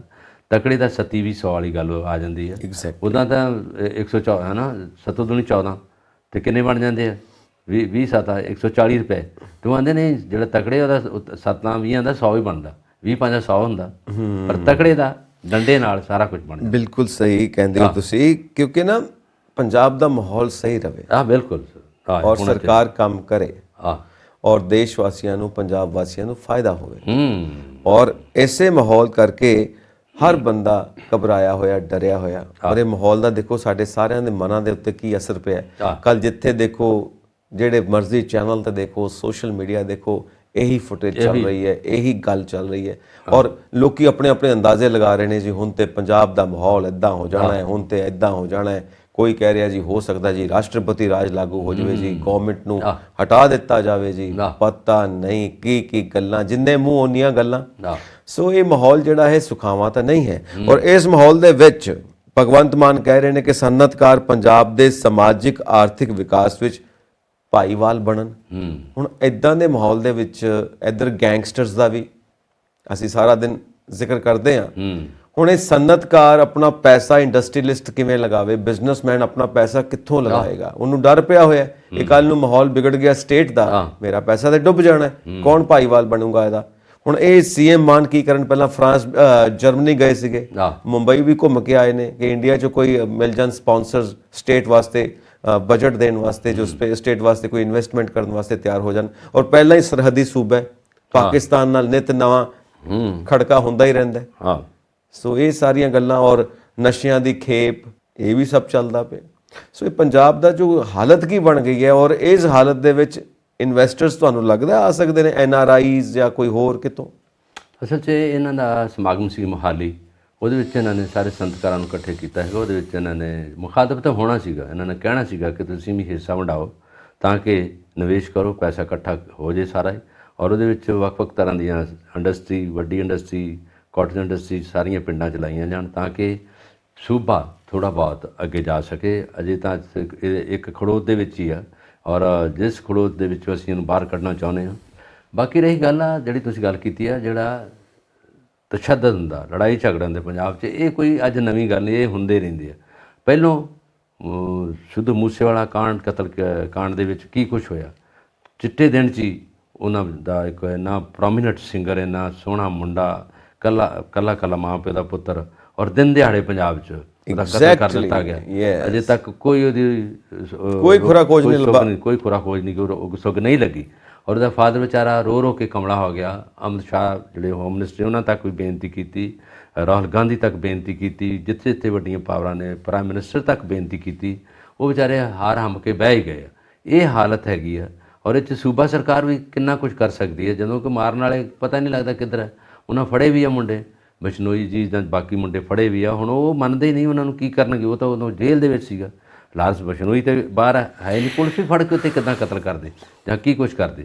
ਔਰ ਜਿਹੜੀ ਗੱਲ ਕਰਨੀ ਆ ਪੰਜਾਬ ਗੌਰਮੈਂਟ ਨੇ, ਉਹ ਤਾਂ ਫਿਰ ਉਹਨਾਂ ਨੂੰ ਕਰਨੀ ਪੈਣੀ ਆ ਕਿ ਸੂਬੇ ਨੂੰ ਕੁਛ ਨਾ ਕੁਛ ਜਿਹੜਾ ਤਰੱਕੀ ਦੀਆਂ ਲੀਹਾਂ ਤੇ ਕਰਨ ਲਈ ਤਾਂ ਉਹਨਾਂ ਨੂੰ ਕਹਿਣਾ ਪੈਣਾ। ਬਲਕਾਰ ਜੀ ਢੇਰੀ ਢਾਕ ਤੇ ਬਹਿਣਗੇ ਨਹੀਂ। ਐਕਸਪਰਟਸ ਕਹਿੰਦੇ ਨੇ ਕਿ ਜੇ ਹੁਣ ਨਾ ਕੁਝ ਕੀਤਾ ਗਿਆ ਤਾਂ ਹਨੇਰੇ ਵਿੱਚ ਜਾ ਸਕਦਾ। ਸਹੀ ਗੱਲ ਹੈ, ਸਹੀ। ਔਰ ਇਹ ਬਿਲਕੁਲ ਸਹੀ ਕਹਿੰਦੇ ਨੇ, ਕਿਉਂਕਿ ਜੋ ਹਾਲਾਤ ਨੇ, ਸਾਡੀਆਂ ਜਾਇਦਾਦਾਂ ਗਿਰਵੀ ਪਈਆਂ ਹੋਈਆਂ ਨੇ, ਕਰਜ਼ਿਆਂ ਦੇ ਬੋਝ ਥੱਲੇ ਅਸੀਂ ਦੱਬੇ ਪਏ ਹਾਂ। ਔਰ ਉੱਤੋਂ ਅਸੀਂ ਬਿਜਲੀ ਫ੍ਰੀ, 1000 ਰੁਪਇਆ ਮਹੀਨਾ 18 ਸਾਲ ਦੀਆਂ ਉੱਤੇ ਜਿਹੜੀਆਂ ਕੁੜੀਆਂ ਨੇ ਉਹਨਾਂ ਨੂੰ ਦੇਵਾਂਗੇ। ਇਹ ਕਿਸ ਤਰ੍ਹਾਂ ਦੀ ਪੋਲਿਟਿਕਸ ਹੈ? ਪੂਰੀ ਦੁਨੀਆ 'ਚ ਨਹੀਂ ਇਦਾਂ ਦੀ ਹੋ ਗਈ। ਇਹਨਾਂ ਨੇ ਮੈਨੀਫੈਸਟੋ ਜਦੋਂ ਕਿਹਾ ਤਾਂ ਇਹਨਾਂ ਨੂੰ ਕਰਨਾ ਹੀ ਪੈਣਾ ਸੀ, ਜਿੱਤ ਕੇ ਕਰ ਲਿਆ ਹੈ। ਬਿਲਕੁਲ, ਜੇ ਮੁੱਕਰਦੇ ਆ ਤਾਂ ਫਿਰ ਆਪਾਂ ਨਹੀਂ ਕਹਿਣਾ, ਲੋਕਾਂ ਨੇ ਕਹਿਣਾ ਬਿਜਲੀ ਵਾਲਾ ਤਾਂ ਤੁਸੀਂ ਉਹਦਾ ਇੰਨਾ ਡੌਂਡੂ ਪਿੱਟਿਆ ਹੈਗਾ, ਇੰਨਾ ਸਾਰੀਆਂ ਸੜਕਾਂ 'ਤੇ ਲਿਖਦੇ, ਤੇ ਹੁਣ ਕਿੱਧਰ ਗਏ ਤੁਸੀਂ? ਕੁਛ ਨਾ ਕੁਛ ਤੇ ਇਹਨਾਂ ਨੂੰ ਉਹਨੇ ਇੱਕ ਡਿਮਾਂਡ ਨਹੀਂ ਪੂਰੀ ਕੀਤੀ ਔਰਤਾਂ ਵਾਲੀ, ਕਿਉਂਕਿ ਪੈਸਾ ਹੈ ਨਹੀਂ। ਜੇ ਬਿਜਲੀ ਵਾਲਿਆਂ ਨੇ ਕਰ ਲਿਆ ਤਾਂ ਉਹਨੂੰ ਕਰਨਾ ਪੈਣਾ, ਨਹੀਂ ਤੇ ਕਟਹਿਰੇ 'ਚ ਖੜੇ ਕਰਕੇ ਲੋਕਾਂ ਨੇ ਇਹਨਾਂ ਰੌਲਾ ਪਾਉਣਾ ਹੈਗਾ। ਕਿਸੇ ਮੰਤਰੀ ਨੂੰ ਉਹਨਾਂ ਨੇ ਜੀਣ ਨਹੀਂ ਦੇਣਾ। ਲੋਕਾਂ ਨੂੰ ਡਿਮਾਂਡ ਤਾਂ ਡਿਮਾਂਡ ਆ, ਵਿੱਚੋਂ ਮੁੱਠੀ ਭਰ ਲੋਕ ਕਹਿਣਗੇ ਵੀ ਯਾਰ ਆਹ ਕਿਉਂ ਕਰਤਾ, ਕਿਉਂ ਕਰਜ਼ਾਈ ਕਰਤਾ ਇਹਨੂੰ ਸਾਰਾ ਕੁਛ। ਜਦੋਂ ਮੈਨੀਫੈਸਟੋ 'ਚ ਕਹਿ ਚੁੱਕੇ ਆ ਤੇ ਉਹਨੂੰ ਕਰਤੇ ਇਹਨਾਂ ਨੂੰ ਪੂਰਾ ਕਰਨਾ ਪੈਣਾ। ਉਹੀ ਸਾਰੇ ਕਹਿੰਦੇ ਨੇ ਨਾ ਕਿ ਤੁਹਾਨੂੰ ਪੰਜਾਬ ਸੂਬੇ ਦੀ ਹਾਲਾਤ ਦਾ ਪਤਾ ਸੀ, ਇਹ ਪ੍ਰੋਮਿਸ ਕਰਨ ਦੀ ਕੀ ਲੋੜ ਪਈ ਸੀ। ਹੁਣ ਇਹਦਾ ਖਮਿਆਜ਼ਾ ਬਿਜਲੀ ਨਾ ਵੀ ਦਿੰਦੇ ਨਾ ਵੀ ਕਰਦੇ ਫਿਰ ਵੀ ਭੁੱਖਾ ਮਰਨੇ ਸੀ ਲੋਕ, ਜਿਨ੍ਹਾਂ ਨੇ ਭੁੱਖੇ ਮਰਨਾ, ਜਿਹਨਾਂ ਕੋਲ ਪੈਸਾ ਉਹ ਝੋਲੀਆਂ ਭਰ ਕੇ ਲੈ ਜਾਂਦੇ। ਅੱਜ ਫੜੇ ਹੀ ਆ ਮੰਤਰੀ, ਫੜੇ ਹੀ ਆ ਵਿਧਾਇਕ, ਉਹਨਾਂ ਦੀ ਗੱਲ ਵੀ ਕਰਾਂਗੇ ਆਪਾਂ। ਹੁਣ ਦੇਖੋ ਜਿਹਨਾਂ ਭੁੱਖੇ ਮਰਨਾ ਉਹਨਾਂ ਭੁੱਖੇ ਮਰਨਾ, ਜਿਹਨਾਂ ਰੱਜਣਾ ਨਾ ਰੱਜਣਾ। ਬਲਕਾਰ ਜੀ ਜੋ ਹੁਣ ਗਰਮੀ ਦਾ ਮੌਸਮ ਸ਼ੁਰੂ ਹੋ ਗਿਆ, ਹੁਣ ਇਹ ਜਿੱਦਾਂ ਦੇ ਹਾਲਾਤ ਬਣੇ ਹੋਏ ਨੇ, ਜੇ ਕਿਤੇ ਗਰਮੀ ਦੇ ਵਿੱਚ ਕੱਟਸ ਲੱਗਣੇ ਸ਼ੁਰੂ ਹੋਏ, ਬਹੁਤ ਲੰਬੇ ਲੰਬੇ ਕੱਟ ਹੋਏ, ਤੇ ਕਿਸਾਨ ਨੂੰ ਪਾਣੀ ਕਿੱਥੋਂ ਮਿਲੂਗਾ ਖੇਤੀ ਵਾਸਤੇ? ਇੰਡਸਟਰੀ ਨੂੰ ਬਿਜਲੀ ਕਿੱਥੋਂ ਮਿਲੇਗੀ? ਇੰਡਸਟਰੀ ਤਾਂ ਉਂਝ ਹੀ ਨਹੀਂ ਹੈ। ਕੱਟ ਲੱਗੇ ਤੇ ਪੱਖੇ ਚਲਾਉਣਗੇ, ਜਿੱਦਾਂ ਪਹਿਲੋਂ ਨਹੀਂ ਚੱਲਦੇ ਉਦੋਂ ਵੀ ਜੀਂਦੇ ਸੀ ਲੋਕ, ਬੋੜਾਂ ਦੀਆਂ ਛਾਵਾਂ ਥੱਲੇ ਜਾਣਗੇ, ਸਾਰੇ ਜਾਣਗੇ। ਪਾਣੀ ਵਾਲਾ ਜਿਹੜਾ ਹੈਗਾ, ਵੇਖੋ ਇੰਡੀਆ 'ਚ ਨਾ, ਜਿਹੜਾ ਪੰਜਾਬ 'ਚ ਪਾਣੀ, ਅਸੀਂ ਧਰਤੀ ਦੇ ਪਾਣੀ ਨੂੰ ਐਸਾ ਕੱਢਿਆ, ਅਸੀਂ ਐਸਾ ਪਾਣੀ ਕੱਢ ਕੇ ਦੋ ਤੁਪ ਕੇ ਵੀ ਨਹੀਂ ਰਹਿੰਦਾ। ਕੈਨੇਡਾ ਚਲ ਜਾਓ, ਅਮਰੀਕਾ ਚਲ ਜਾਓ, ਧਰਤੀ ਦੇ ਪਾਣੀ ਨੂੰ ਹੱਥ ਨਹੀਂ ਲਾਉਂਦੇ। ਜੋ ਪਾਣੀ ਹੈਗਾ ਬਾਰਿਸ਼ ਦਾ ਪਾਣੀ ਜਿਹੜਾ ਹੈਗਾ, ਉਹਨੂੰ ਹਾਰਵੈਸਟਿੰਗ ਦੀ ਯੂਜ਼ ਕਰਦੇ ਆ, ਉਹਨੂੰ ਖੇਤਾਂ ਦੇ ਲਈ ਯੂਜ਼ ਕਰਦੇ, ਫਸਲਾਂ ਲਈ, ਪੀਣ ਲਈ ਉਹਦੇ 'ਚ ਯੂਜ਼ ਕਰਦੇ, ਸਾਫ਼ ਕਰਕੇ ਸਾਰਾ ਕੁਝ। ਜ਼ਮੀਨ ਦਾ ਪਾਣੀ ਮਜ਼ਾਲ ਕੱਢਿਆ ਜਾਵੇ, ਅਸੀਂ ਲੱਗੇ ਪਏ ਜ਼ਮੀਨ ਦੇ ਪਾਣੀ 'ਚ। ਮੀਂਹ ਅੱਗੇ ਨਹੀਂ ਕੋਈ ਪੈਂਦਾ, ਬੱਦਲਵਾਈ ਕਦੀ ਵੀ ਨਹੀਂ ਇਹ ਵੇਖੀ, ਔਰ ਇਹਨਾਂ ਤੇ ਆਪਣੀ ਮੌਤ ਨੂੰ ਆਪ ਛੇੜ ਕੇ ਮਾਰ। ਬਿਲਕੁਲ, ਅਸੀਂ ਤਾਂ ਜੀ ਸਵੇਰੇ ਸਵੇਰੇ ਸਾਰੇ ਕੰਧਾਂ ਕੋਠੇ ਧੋ ਕੇ ਵਿਹੜਾ ਧੋ ਕੇ ਬਾਹਰ ਗਲੀ ਚਿੱਕੜ ਕਰ ਦਈਦਾ, ਕਮਾਲ ਕਰਦੇ, ਬਸ ਸਾਫ਼ ਸੁਥਰੇ। ਕਾਰਾਂ ਧੋਣ ਤੇ ਲੱਗੇ ਹੁੰਦੇ, ਟਾਇਰਾਂ ਨੂੰ ਸਾਫ਼ ਕਰਨੇ, ਕਾਰਾਂ ਨੂੰ ਸਾਫ਼ ਕਰਨਾ, ਟਰੱਕਾਂ ਨੂੰ ਸਾਫ਼ ਕਰਨਾ, ਹੈ ਕਿ ਨਹੀਂ, ਛੱਤਾਂ ਨੂੰ ਸਾਫ਼ ਕਰਨਾ, ਤੇ ਆਪ ਨਹਾਈ ਜਾਣਾ ਵਿਹੜੇ 'ਚ ਬਹਿ ਕੇ। ਇਹ ਪਾਣੀ ਦੀ ਜਿਹੜੀ ਬਹੁਤਾਤ ਆ, ਉਹਦਾ ਜਿਹੜੀ ਸ਼ਾਰਟੇਜ ਇਹਨਾਂ ਨੇ ਆਪ ਕ੍ਰੀਏਟ ਕੀਤੀ। ਬਿਲਕੁਲ, ਔਰ ਸਾਡੇ ਸਿਆਣੇ ਕਹਿੰਦੇ ਨੇ, ਬਜ਼ੁਰਗ ਕਹਿੰਦੇ ਨੇ ਕਿ ਜੇ ਤੁਸੀਂ ਨਹਿਰ ਦੇ ਕੰਢੇ ਵੀ ਬੈਠੇ ਹੋ ਨਾ, ਤਾਂ ਵੀ ਪਾਣੀ ਨੂੰ ਵੇਸਟ ਨਹੀਂ ਕਰਨਾ, ਜ਼ਾਇਆ ਨਹੀਂ ਕਰਨਾ, ਲੋੜ ਦੇ ਮੁਤਾਬਿਕ ਲਵੋ। ਮਤਲਬ ਕਮਲ ਪਾਇਆ ਹੋਇਆ ਸੀ ਵੈਸੇ, ਔਰ ਅਸੀਂ ਆਪ ਹੀ ਜ਼ਿੰਮੇਦਾਰ ਹਾਂ ਆਪਣੀ ਸਥਿਤੀ ਦੇ। ਜਿਹੜੀ ਫਰੀ ਦੀ ਚੀਜ਼ ਹੈ ਅਸੀਂ ਉਹਨੂੰ ਇੱਦਾਂ ਮਿਸਯੂਜ਼ ਕਰਦੇ ਹਾਂ, ਤਾਂ ਇਸੇ ਤਰ੍ਹਾਂ ਕਰਦੇ ਹਾਂ। ਜੇ ਦੁੱਧ ਆ ਗਿਆ ਬਾਹਰੋਂ, ਜਾਂ ਦੁੱਧ ਤੁਹਾਡੇ ਘਰ 'ਚ ਆ ਗਿਆ, ਕੋਈ ਦੇ ਗਿਆ ਸਾਰਾ ਕੁਝ, ਤੇ ਉਦੋਂ ਲੋਕਾਂ ਪੀਣਾ ਵੀ ਆ, ਕੁੱਤਿਆਂ ਨੂੰ ਪਾਈ ਜਾਣਾ, ਹੈ ਨਾ। ਉਹਨਾਂ ਨੂੰ ਕਹਿਣਾ ਵੀ ਦੂਜੇ ਜਿਹੜੇ ਆਏ ਵਾ ਮੰਗਣ ਵਾਲੇ, ਉਹਨਾਂ ਨੂੰ ਦੇਈ ਜਾਓ। ਜਿਹੜੀ ਚੀਜ਼ ਆ ਗਈ ਪੰਜਾਬੀਆਂ ਕੋਲ, ਇਹ ਆਂਦੇ ਹਟਾ ਦਿਓ। ਇਹਨੂੰ ਪ੍ਰਜ਼ਰਵੇਸ਼ਨ ਨਹੀਂ ਇਹਨਾਂ ਕੋਲ ਹੈਗੀ, ਇਹਨੂੰ ਇਕੱਠਾ ਕਰਕੇ ਰੱਖਣ ਦੀ, ਸਟੋਰ ਕਰਕੇ ਰੱਖਣ ਦੀ ਨਹੀਂ ਹੁੰਦੀ। ਕਹਿੰਦੇ ਅੱਜ ਵਾਲਾ ਜਿਹੜਾ ਹੈ ਨਾ, ਇਹ ਕੱਲ੍ਹ ਤੱਕ ਖਤਮ ਕਰ ਦਿੱਤਾ ਜਾਵੇ, ਮੁੜ ਕੇ ਆਪੇ ਦੇ ਦੂਗਾ ਸਾਰੇ ਕੁਝ। ਤੁਸੀਂ ਸੰਭਾਲ ਤਾਂ ਲਓ ਕਿਸੇ ਚੀਜ਼ ਨੂੰ, ਸੰਭਾਲਣ ਜੋਗੇ ਨਹੀਂ ਹੈਗੇ। ਮੁੜ ਕੇ ਜਦੋਂ ਕਾਲ ਪੈਂਦਾ ਫਿਰ ਪਤਾ ਲੱਗਦਾ, ਜਦੋਂ ਮਹਾਂ ਕਾਲ ਪਏ ਆ ਤੇ ਅਨਾਜ ਦੀ ਕਮੀ ਰਹੀ ਹੈ ਤੇ ਸਾਰਾ ਕੁਛ ਰਿਹਾ, ਉਦੋਂ ਕੰਨਾਂ 'ਚ ਧੂੰ ਨਿਕਲਦਾ, ਨਹੀਂ ਤਾਂ ਨਹੀਂ ਰੱਖਦੇ ਆਪਾਂ। ਪਰ ਬਾਹਰਲੇ ਸੂਬੇ ਪੰਜਾਬ ਤੋਂ ਇਲਾਵਾ ਕੇਰਲਾ, ਮਦਰਾਸ, ਕਰਨਾਟਕ, ਹੈ ਨਾ, ਬਿਹਾਰ, ਇਹ ਲੋਕ ਚੀਜ਼ਾਂ ਨੂੰ ਬੜਾ ਸੰਭਾਲ ਕੇ ਰੱਖਦੇ ਆ। ਬਲਕਾਰ ਜੀ, ਮੈਂ ਆਪ ਸੁਣਿਆ, ਆਪਾਂ ਜੀ ਨਵਾਂ ਮਕਾਨ ਬਣਾਉਂਦੇ ਪਏ ਆ, ਤੇ ਆਪਾਂ ਪਿੰਡ ਗਏ ਆ, ਤੇ ਆਪਣੇ ਖੇਤਾਂ 'ਚ 3 ਟਾਹਲੀਆਂ ਲੱਗੀਆਂ ਹੋਈਆਂ ਸੀ, ਤਿੰਨੋਂ ਵਢਵਾਤੀਆਂ ਆਪਾਂ। ਹੁਣ ਉਹ ਟਾਹਲੀ ਦੇ ਹੀ ਆਪਾਂ ਦਰਵਾਜ਼ੇ, ਬੂਹੇ, ਟਾਹਲੀ ਦੇ ਦਰਵਾਜ਼ੇ ਬਣਾਉਣੇ, ਆਪਾਂ ਬਾਰੀਆਂ, ਬੂਹੇ ਬਾਰੀਆਂ, ਪੌੜੀ ਵੀ ਉਹਦੇ ਹੀ ਬਣਨੀ ਹੈ ਨਾ, ਪੌੜੀ ਦੇ ਜਿਹੜੇ ਹੈਗੇ ਆ ਨਾਲ ਪਾਵੇ, ਉਹ ਵੀ ਉਹਦੇ ਬਣਨੇ। ਦੱਸੋ, ਹੁਣ ਤੁਸੀਂ ਦਰਖਤ ਵੱਢ ਮਾਰੇ, ਉਹ ਪੰਛੀ ਬਹਿੰਦੇ ਸੀ, ਬਜ਼ੁਰਗ ਬਹਿੰਦੇ ਸੀ ਥੱਲੇ ਉਹਦੇ, ਔਰ ਇਦਾਂ ਹੀ ਸਾਰੇ ਵੱਢਣ ਲੱਗ ਪਏ, ਤੇ ਦਰਖਤ ਕੋਈ ਬਚਣਾ ਨਹੀਂ। ਮਕਾਨ ਬਣਾਉਣਾ, ਉਹਦੇ ਵਾਸਤੇ ਹੋਰ ਆਲਟਰਨੇਟਿਵ ਹੋ ਜਾਣਗੇ ਯਾਰ। ਕਾਲੀ ਟਾਹਲੀ ਦੀ ਲੱਕੜ, ਮਤਲਬ ਅੱਜ ਟਾਹਲੀ ਦੇਖਣ ਨੂੰ ਨਹੀਂ ਮਿਲਦੀ ਨਾ, ਹੈ ਨਹੀਂ, ਕਿੱਕਰ ਵੀ ਹੈ, ਕਿੱਕਰ ਨਹੀਂ ਮਿਲਦੇ, ਟਾਹਲੀ ਨਹੀਂ ਹੈਗੀ। ਔਰ ਆ ਬੋੜ ਪੀਪਲ ਤਾਂ ਖਤਮ, ਵੈਸੇ ਹੀ ਉੜ ਗਏ। ਜਾਮਨੂੰ ਜਿਹੜੇ ਹੁੰਦੇ ਸੀ, ਜਿੱਥੇ ਬੱਚੇ ਜਾਮਨੂੰ ਖਾਂਦੇ ਸੀ, ਅੰਬ, ਵੱਡੇ ਬੂਟੇ ਨਹੀਂ ਮਿਲਦੇ, ਹੈ ਨਾ। ਕੋਈ ਫਰੂਟ ਪਲਾਂਟ ਕੋਈ ਵੀ ਨਹੀਂ ਹੈ। ਮੈਨੂੰ ਯਾਦ ਹੈ ਨਿੱਕੇ ਹੁੰਦੇ ਲਸੂੜੇ ਖਾਣੇ, ਫਿਰ ਨਮੋਲੀਆਂ ਨਿੰਮ ਦੀਆਂ ਪੱਕੀਆਂ ਹੋਈਆਂ ਖਾਣੀਆਂ, ਫਿਰ ਜਾਮਣ ਤੋੜ ਕੇ ਲੈ ਕੇ ਆਉਣੇ, ਉਹ ਖਾਣੇ, ਫਿਰ ਇੱਕ ਦੂਜੇ ਨੂੰ ਜੀਭ ਕੱਢ ਕੇ ਦਿਖਾਉਣੀ, ਦੇਖ ਮੇਰੀ ਨੀਲੀ ਹੈ ਕਿ ਤੇਰੀ ਨੀਲੀ ਹੈ। ਪੱਤੇ ਲੈ ਕੇ ਸੀਟੀਆਂ ਵੀ ਮਾਰਦੇ, ਸੀਟੀਆਂ ਮਾਰਨੀਆਂ, ਸੀਟੀਆਂ ਮਾਰ ਕੇ ਪਿੱਪਲ ਦੇ ਪੱਤੇ ਦੀਆਂ ਸੀਟੀਆਂ ਬਣਾਉਂਦੇ ਹੁੰਦੇ ਸੀ। ਸੋ ਅੱਜ ਕੱਲ ਨਹੀਂ ਹੈ। ਇਹ ਸਾਰਾ ਕੁਝ ਕਿਹਨੇ ਕੀਤਾ? ਅਸੀਂ, ਇਨਸਾਨ ਨੇ ਕੀਤਾ, ਜੋ ਕੁਦਰਤ ਦੀ ਸਭ ਤੋਂ ਸਿਆਣੀ ਰਚਨਾ ਹੈ। ਸਦਕੇ ਜਾਈਏ ਐਸੀ ਸਿਆਣਪ ਦੇ। ਇਹ ਸਿਆਣਪ ਹੈ ਲੋਕਾਂ ਦੀ, ਜਿਹੜੀ ਸਿਆਣਪ ਦੇ ਪਿੱਛੇ ਜੋ ਵੀ ਲੱਗੇ ਨੇ ਸਾਰੇ ਲੋਕ, ਉਹ ਸਾਰੇ ਸਾਡੇ ਜਿੰਨੇ ਪੰਜਾਬ ਦੇ ਲੋਕ ਹੀ ਆ, ਔਰ ਉਹਨਾਂ ਲੋਕਾਂ ਨੂੰ ਇਹ ਸਜ਼ਾ ਭੁਗਤਣੀ ਵੀ ਪੈਣੀ, ਔਰ ਭੁਗਤ ਵੀ ਰਹੇ ਆ ਸਾਰੀ ਸਜ਼ਾ। ਜਦੋਂ ਅਸੀਂ ਆਪ ਹੀ ਆਪਣਾ ਝੁੱਗਾ ਚੌੜ ਕਰਨਾ, ਜਿਹਨੂੰ ਪੰਜਾਬੀ 'ਚ ਕਹਿੰਦੇ ਆ, ਤਾਂ ਉਹ ਫਿਰ ਉਹੀ ਆ ਵੀ ਸਾਰਾ ਕੁਝ ਤੁਹਾਨੂੰ ਭੁਗਤਣਾ ਪੈਣਾ। ਲਓ ਜੀ ਬਲਕਾਰ ਜੀ, ਹੁਣ ਅਗਲਾ ਮੁੱਦਾ ਛੇੜੀਏ। ਜੀ ਜ਼ਰੂਰ। ਇਹ ਵੀ ਸੰਘਰਸ਼ ਹੈ, ਐਕਸ਼ਨ। ਕਿਸਾਨ ਸੰਘਰਸ਼ ਕਮੇਟੀ ਵੱਲੋਂ ਪੰਜਾਬ ਵਿੱਚ ਰੇਲ ਰੋਕੂ ਅੰਦੋਲਨ ਜਾਰੀ। ਹੁਣ ਰੇਲ ਗੱਡੀਆਂ ਰੋਕਣੀਆਂ ਨੇ, ਲਾਈਨਾਂ ਤੇ ਬਹਿ ਜਾਣਾ ਜਾ ਕੇ ਪਟੜੀਆਂ ਦੇ ਉੱਤੇ, ਤੇ ਕਿਸਾਨ ਜਥੇਬੰਦੀਆਂ ਨੇ ਹੁਣ ਰੇਲਾਂ ਰੋਕਣੀਆਂ ਨੇ। ਇਹ ਦੇਖੋ, ਇਹਦੇ ਵਿੱਚ ਜਿਹੜਾ ਵੀ ਕੰਮ ਕਿਸਾਨ ਕਰ ਰਹੇ ਨੇ ਆਪਣੇ ਅੰਦੋਲਨ ਦੇ ਤਹਿਤ, ਵੈਸੇ ਤਾਂ ਉਹਨਾਂ ਦੀ ਆਪਣੀ ਨਿੱਜੀ ਮੰਗਾਂ ਨੇ, ਪਰ ਨਿੱਜੀ ਮੰਗਾਂ ਜਿਹੜੀਆਂ ਸੈਂਟਰ ਕੋਲ ਤੇ ਨਾ ਆਪਣੀਆਂ ਪੂਰੀਆਂ ਕਰਵਾ ਲਈਆਂ, ਔਰ ਕੁਝ ਲਟਕਦੇ ਮਾਮਲੇ ਇਹਨਾਂ ਦੇ ਜ਼ਰੂਰੀ ਆ, ਜਿਹੜੇ ਚਾਹੁੰਦੇ ਨੇ ਕਿ ਅਸੀਂ ਉਹਨਾਂ ਨੂੰ ਪੂਰਾ ਕਰਕੇ ਫਿਰ ਅਸੀਂ ਉਸੇ ਮੁਹਾਜ਼ 'ਚ ਖੜੇ ਹੋਈਏ। ਪਰ ਜਿਹੜਾ ਆਹ ਅੰਦੋਲਨ, ਸੜਕਾਂ ਰੋਕਣਾ, ਗੱਡੀਆਂ ਰੋਕਣਾ, ਰੇਲਾਂ ਰੋਕਣਾ, ਇਹ ਖਾਸ ਤੌਰ ਤੇ ਜਿਹੜੇ ਇਹਨਾਂ ਦੇ ਆਪਣੇ ਲੋਕ ਨੇ ਜਾਂ ਪੰਜਾਬ ਦੇ ਵਸਨੀਕ ਨੇ ਜਾਂ ਨਾਲ ਦੇ ਸੂਬਿਆਂ ਦੇ ਵਸਿੰਦੇ ਨੇ, ਉਹਨਾਂ ਨੂੰ ਬਹੁਤ ਵੱਡਾ ਪ੍ਰਭਾਵਿਤ ਕਰਦਾ। ਇਸ ਕਰਕੇ ਕਰਦਾ ਕਿ ਕਈ ਤਰ੍ਹਾਂ ਦੀਆਂ ਲੋੜਾਂ ਨੇ। ਕੋਈ ਬਜ਼ੁਰਗ ਜਾ ਰਿਹਾ ਆਪਣੇ ਬੱਚਿਆਂ ਕੋਲ, ਕੋਈ ਮਾਤਾ ਆ ਰਹੀ ਹੈ ਆਪਣੇ ਧੀ ਕੋਲ, ਕੋਈ ਬਿਮਾਰ ਨੂੰ ਮਿਲਣ ਜਾ ਰਿਹਾ, ਕੋਈ ਸਮਾਨ ਲੈ ਕੇ ਜਾ ਰਿਹਾ। ਕਈ ਜ਼ਰੂਰਤਮੰਦ ਲੋਕ ਇੱਕ ਦੂਜੇ ਨੂੰ ਉਡੀਕਦੇ ਆ ਵਾਇਆ ਸਾਧਨ, ਆਵਾਜਾਈ ਦੇ ਸਾਧਨਾਂ ਨਾਲ। ਪਰ ਜੇ ਅਸੀਂ ਰੋਕਾਂਗੇ, ਕਈ ਵਿਚਾਰੇ ਹਾਰਟ ਅਟੈਕ ਦੇ ਵੀ ਮਰੀਜ਼ ਨੇ, ਵਿਚਾਰੇ ਦਵਾਈ ਲੈਣ ਜਾ ਰਹੇ ਆ, ਗੱਡੀ ਤੇ ਜਾ ਰਹੇ ਆ, ਜਦੋਂ ਸੜਕ ਰੋਕੀ ਆ ਪੁਲ ਤੇ ਬੈਠੇ ਕਿਸਾਨ, ਉਹਨਾਂ ਦਾ ਕੌਣ ਵਾਲੀ ਵਾਰਸ ਹੈ? ਇਹ ਮੇਰਾ ਖਿਆਲ ਆ ਇਹਦੇ ਵਿੱਚ ਸਾਰੇ ਲੋਕ ਇਸ ਗੱਲ ਦੇ ਵਿੱਚ ਆਲੋਚਨਾ ਕਰਨਗੇ ਕਿ ਇਹ ਗਲਤ ਗੱਲ ਹੈ।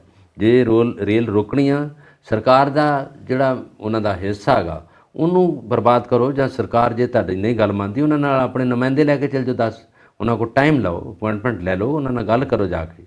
ਸੜਕਾਂ ਰੋਕਣ ਨਾਲ, ਗੱਡੀਆਂ ਰੋਕਣ ਨਾਲ, ਲੋਕਾਂ ਨੂੰ ਮਾਰਨ ਨਾਲ, ਬੈਰੀਕੇਡ ਤੋੜਨ ਨਾਲ ਕੋਈ ਸੋਲਵ ਨਹੀਂ ਹੁੰਦਾ ਕੰਮ। ਅੱਜ ਤੋਂ ਨਹੀਂ, ਬੜੀ ਦੇਰ ਤੋਂ ਲੱਗੇ ਰਹੇ ਆ। ਦਿੱਲੀ ਰਹੇ ਆ, ਸ਼ਾਂਤੀ ਨਾਲ ਇਹਨਾਂ ਨੇ ਅੰਦੋਲਨ ਕੀਤਾ, ਕੋਈ ਰੌਲਾ ਰੱਪਾ ਨਹੀਂ ਸੀ। ਉਹਦੇ 'ਚ ਬੜੇ ਕਿਸਾਨ ਮਰੇ ਵੀ ਆ, ਕਈ ਬਿਮਾਰ ਵੀ ਹੋਏ, ਬੜਾ ਕੁਛ ਹੈ। ਉੱਥੇ ਜਿੱਤ ਪ੍ਰਾਪਤ ਹੋਈ ਆ। ਉਦੋਂ ਪਹਿਲੀ ਪਾਤਸ਼ਾਹੀ ਗੁਰੂ ਨਾਨਕ ਦੇਵ ਜੀ ਦੇ ਜਨਮ ਦਿਵਸ ਦੇ ਮੌਕੇ 'ਤੇ ਮੋਦੀ ਸਾਹਿਬ ਨੇ ਅਨਾਉਂਸ ਕਰ ਦਿੱਤਾ ਔਰ ਸਾਰੀ ਦੁਨੀਆ 'ਚ ਖੁਸ਼ੀ ਫੈਲ ਗਈ। ਔਰ ਜੇ ਇਹਨਾਂ ਨੂੰ ਚਾਹੀਦਾ ਸ਼ਾਂਤੀਪੂਰਵਕ ਕੰਮ ਕਰਨਾ ਚਾਹੀਦਾ।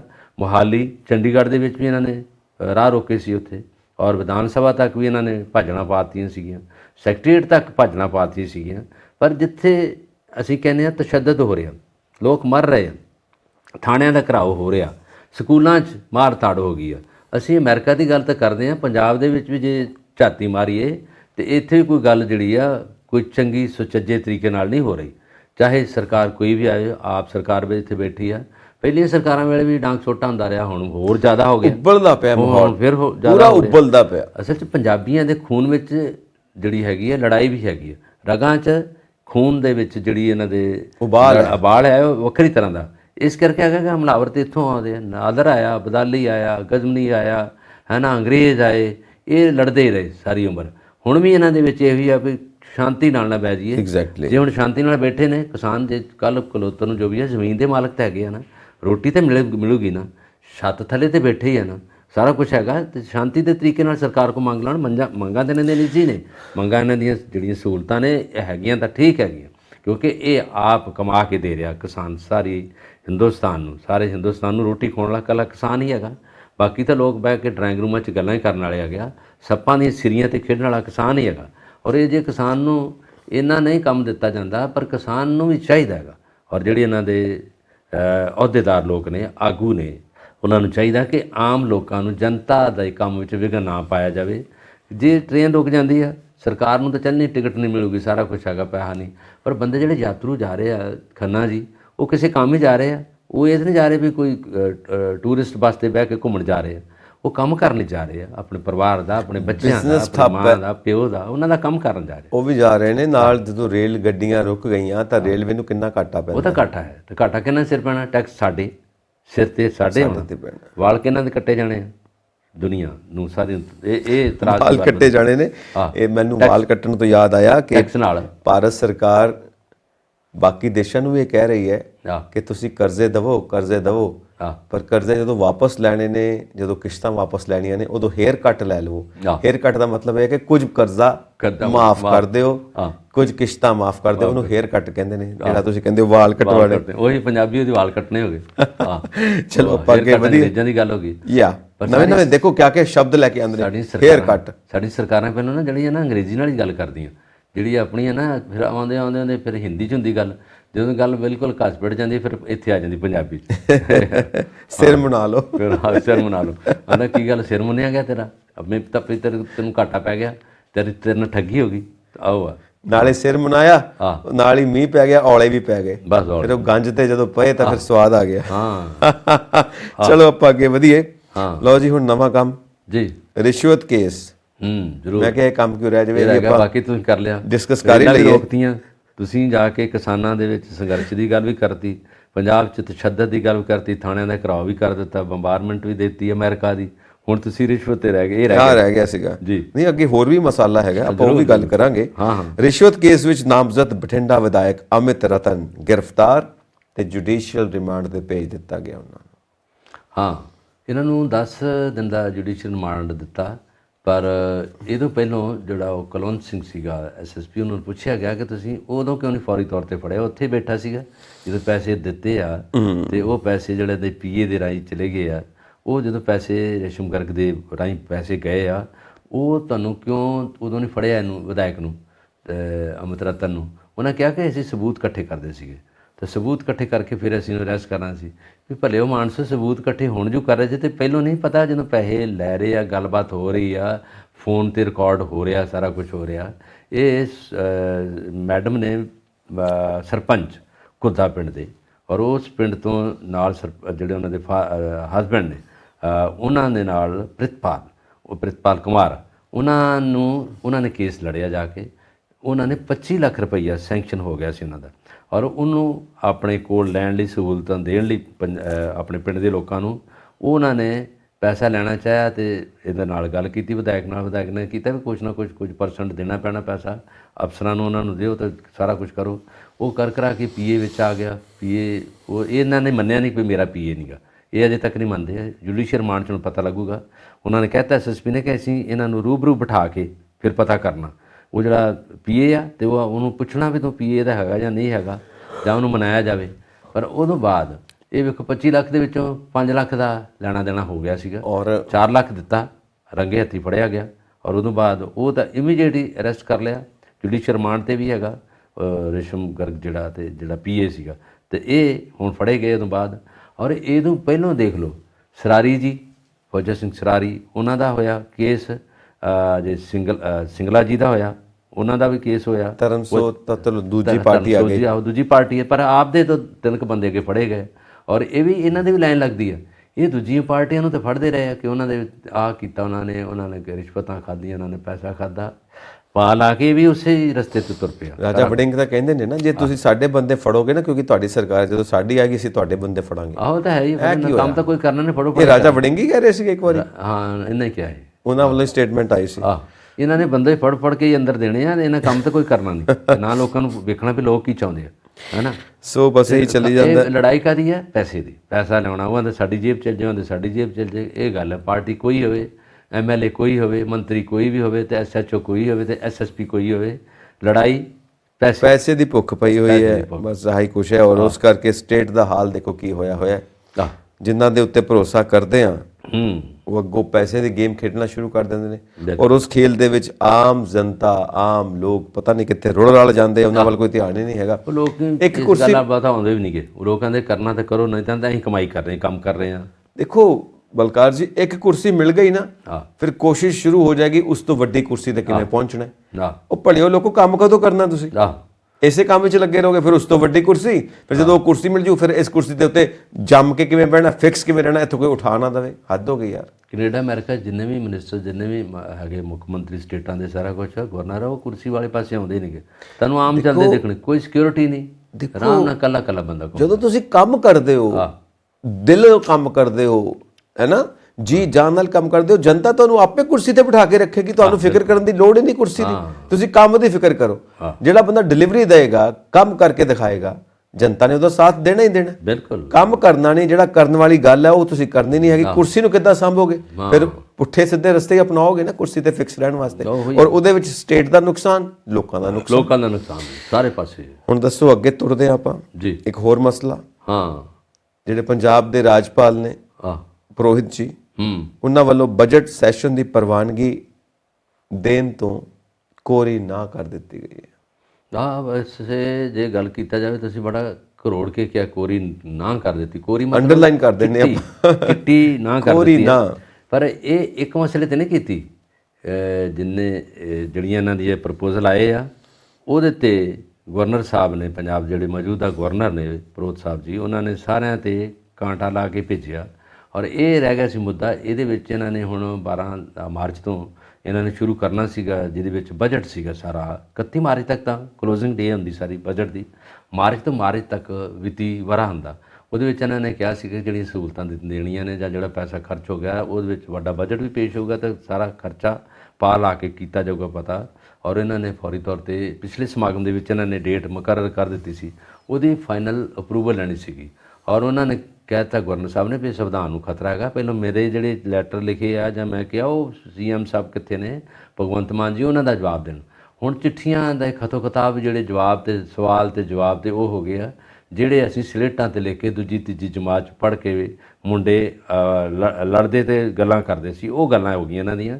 ਇਹਨਾਂ ਨੂੰ ਇਹ ਨਹੀਂ ਪਤਾ ਕਿ ਜੇ ਬਜਟ ਦੀ ਗੱਲ ਹੈਗੀ ਆ, ਲੋਕਾਂ ਦੀ ਗੱਲ ਹੈ। ਜੇ ਸਾਰੇ ਫਾਈਨਾਂਸ ਦੀ ਵਿੱਤੀ ਵਰੇ ਦੀ ਗੱਲ ਕਰਨੀ ਹੈ, ਲੋਕਾਂ ਦੀ ਗੱਲ ਹੈ। ਨਾ ਇਹਦੇ 'ਚ ਗਵਰਨਰ ਨਾਲ ਕੋਈ ਮਤਲਬ ਹੈਗਾ ਅਤੇ ਨਾ ਇਹ ਭਗਵੰਤ ਮਾਨ ਦਾ ਕੋਈ ਹੈਗਾ। ਜਿਨ੍ਹਾਂ ਨੇ ਤੁਹਾਨੂੰ ਬਣਾ ਕੇ ਇੱਥੇ ਬਿਠਾਇਆ ਹੈਗਾ ਉਹਨਾਂ ਦਾ ਸਾਰਾ ਕੁਝ ਮਕਸਦ ਹੈ। ਉਸ ਮਕਸਦ ਨੂੰ ਜੇ ਪੂਰਾ ਕਰੋਗੇ ਤਾਂ ਗੱਲ ਬਣੂਗੀ, ਨਹੀਂ ਤਾਂ ਫਿਰ ਇਹ ਠਈਆ ਠੱਪਾ ਹੀ ਹੈ ਸਾਰਾ ਕੁਝ। ਵੀ ਸਰਕਾਰਾਂ ਚੱਲ ਨਹੀਂ ਰਹੀਆਂ, ਇਹ ਤੁਰ ਹੀ ਰਹੀਆਂ ਹੈਗੀਆਂ। ਇਹ ਤੁਰ ਰਹੀਆਂ ਧੀਮੀ ਜਾਤ, ਧੀਮੀ ਜਿਹੜੀ ਗਤੀ ਦੇ ਨਾਲ। ਧੀਮੀ ਗਤੀ 'ਤੇ ਤੁਸੀਂ ਖਬਰਾਂ ਸੁਣੀਆਂ ਹੋਣਗੀਆਂ।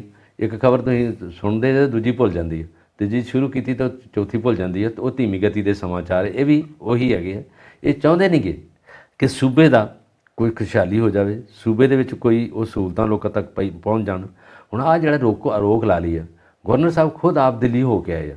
ਜਦੋਂ ਦਿੱਲੀੋਂ ਵਾਪਸ ਆਏ ਆ ਤਾਂ ਉਹਨਾਂ ਨੇ ਆਹ ਜਿਹੜਾ ਪੇਜ ਅੜਾਤਾ ਉੱਥੇ ਵੀ ਨਹੀਂ, ਇਹ ਨਾਟ ਅਪਰੂਵਲ ਲਿਖਤਾ ਉੱਤੇ ਵੀ ਨਹੀਂ ਜਾਊਗੀ ਇਹ। ਤੇ ਜੋ ਜਦੋਂ ਸਬਮਿਟ ਕੀਤਾ, ਸਬਮਿਟ ਕਰਨ ਤੋਂ ਪਹਿਲਾਂ ਜਦੋਂ ਮੇਰੇ ਸਵਾਲ ਨੇ, ਉਹਨਾਂ ਦਾ ਅਜੇ ਤੱਕ ਕੋਈ ਜਵਾਬ ਨਹੀਂ ਆਇਆ ਵੀ ਤੁਸੀਂ ਗਵਰਨਰ ਸਾਹਿਬ ਜੇ ਤੁਸੀਂ ਬੜੇ ਵੱਡੇ ਰੁਤਬੇ 'ਤੇ ਬੈਠੇ ਜੇ, ਘੱਟੋ ਘੱਟ ਇਹਨੂੰ ਤਾਂ ਅੱਗੇ ਜਾਣ ਦਿਓ ਜਿਹੜੀ ਚੀਜ਼ ਆ ਗਈ ਆ। ਔਰ ਉਹਦੇ ਬਾਅਦ ਮਾਰਚ ਆ ਗਈ ਤਾਂ 31 ਮਾਰਚ ਤੱਕ ਤਾਂ ਵੈਸੇ ਫਾਈਨਾਂਸ਼ੀਅਲ ਈਅਰ ਖਤਮ ਆ। ਪਰ ਉਦੋਂ ਪਹਿਲਾਂ ਤਾਂ ਤੁਸੀਂ ਕੋਈ ਗੱਲ ਕਰ ਲੈਣ ਦਿਓ ਲੋਕਾਂ ਨੂੰ। ਲੋਕਾਂ ਦੀ ਉਡੀਕ ਆ, ਲੋਕਾਂ ਦੇ ਪ੍ਰਪੋਜ਼ਲ ਆ, ਲੋਕਾਂ ਨੂੰ ਸਾਰੇ ਮਹਿਕਮਿਆਂ ਦੇ ਪ੍ਰਪੋਜ਼ਲ ਉਹਦੇ ਵਿੱਚ ਹੈਗੇ ਆ। ਆਉਣ ਵਾਲਾ ਸਾਲ ਦੇ ਵਿੱਚ ਕੀ ਕੁਛ ਹੋਣਾ ਉਹਦੀਆਂ ਸਾਰਾ ਕੁਝ ਬਣ ਕੇ ਬੈਠਾ ਹੈਗਾ। ਅਤੇ ਤੁਸੀਂ ਚਾਹੁੰਦੇ ਜੇ ਪਿੰਨ ਅੱਗੇ ਤੁਰੇ ਕੋਈ ਨਾ ਹੈਗਾ। ਇਹ ਗੱਲ ਹੈਗੀ ਆ ਵੀ ਕੁਛ ਨਹੀਂ, ਨਾ ਖੇਡਣਾ ਨਾ ਖੇਡਣ ਦੇਣਾ, ਇਹ ਗੱਲ ਹੈਗੀ ਬਸ। ਕਿਉਂਕਿ ਕਈ ਮਸਲਿਆਂ ਦੇ ਉੱਤੇ ਆਪਾਂ ਡਿਸਕਸ ਕਰ ਚੁੱਕੇ ਹਾਂ ਜੀ। ਮਤਲਬ ਇਹ ਇੱਦਾਂ ਮਨਾਹੀ ਕਿਉਂ ਹੋ ਜਾਂਦੀ ਹੈ ਹਰ ਗੱਲ ਦੇ ਉੱਤੇ ਮਨਾਹੀ? ਮਤਲਬ ਉਡੀਕ ਹੀ ਕਰਦੇ ਹੁੰਦੇ ਆ ਕਿ ਅੱਜ ਕਿਹੜੀ ਗੱਲ ਤੋਂ ਮਨਾਹੀ ਹੋਣੀ ਹੈ। ਸਹੀ ਗੱਲ। ਸੋ ਇਹ ਅਸਲ 'ਚ ਉਹੀ ਗੱਲ ਆ, ਇਹ ਤਾਂ ਸਾਰੇ ਜਾਣਦੇ ਹੀ ਆ ਕਿ ਮਨਾਹੀ ਆ ਗਈ। ਸਰਕਾਰਾਂ ਦੋਨੇ ਉਲਟ ਨੇ।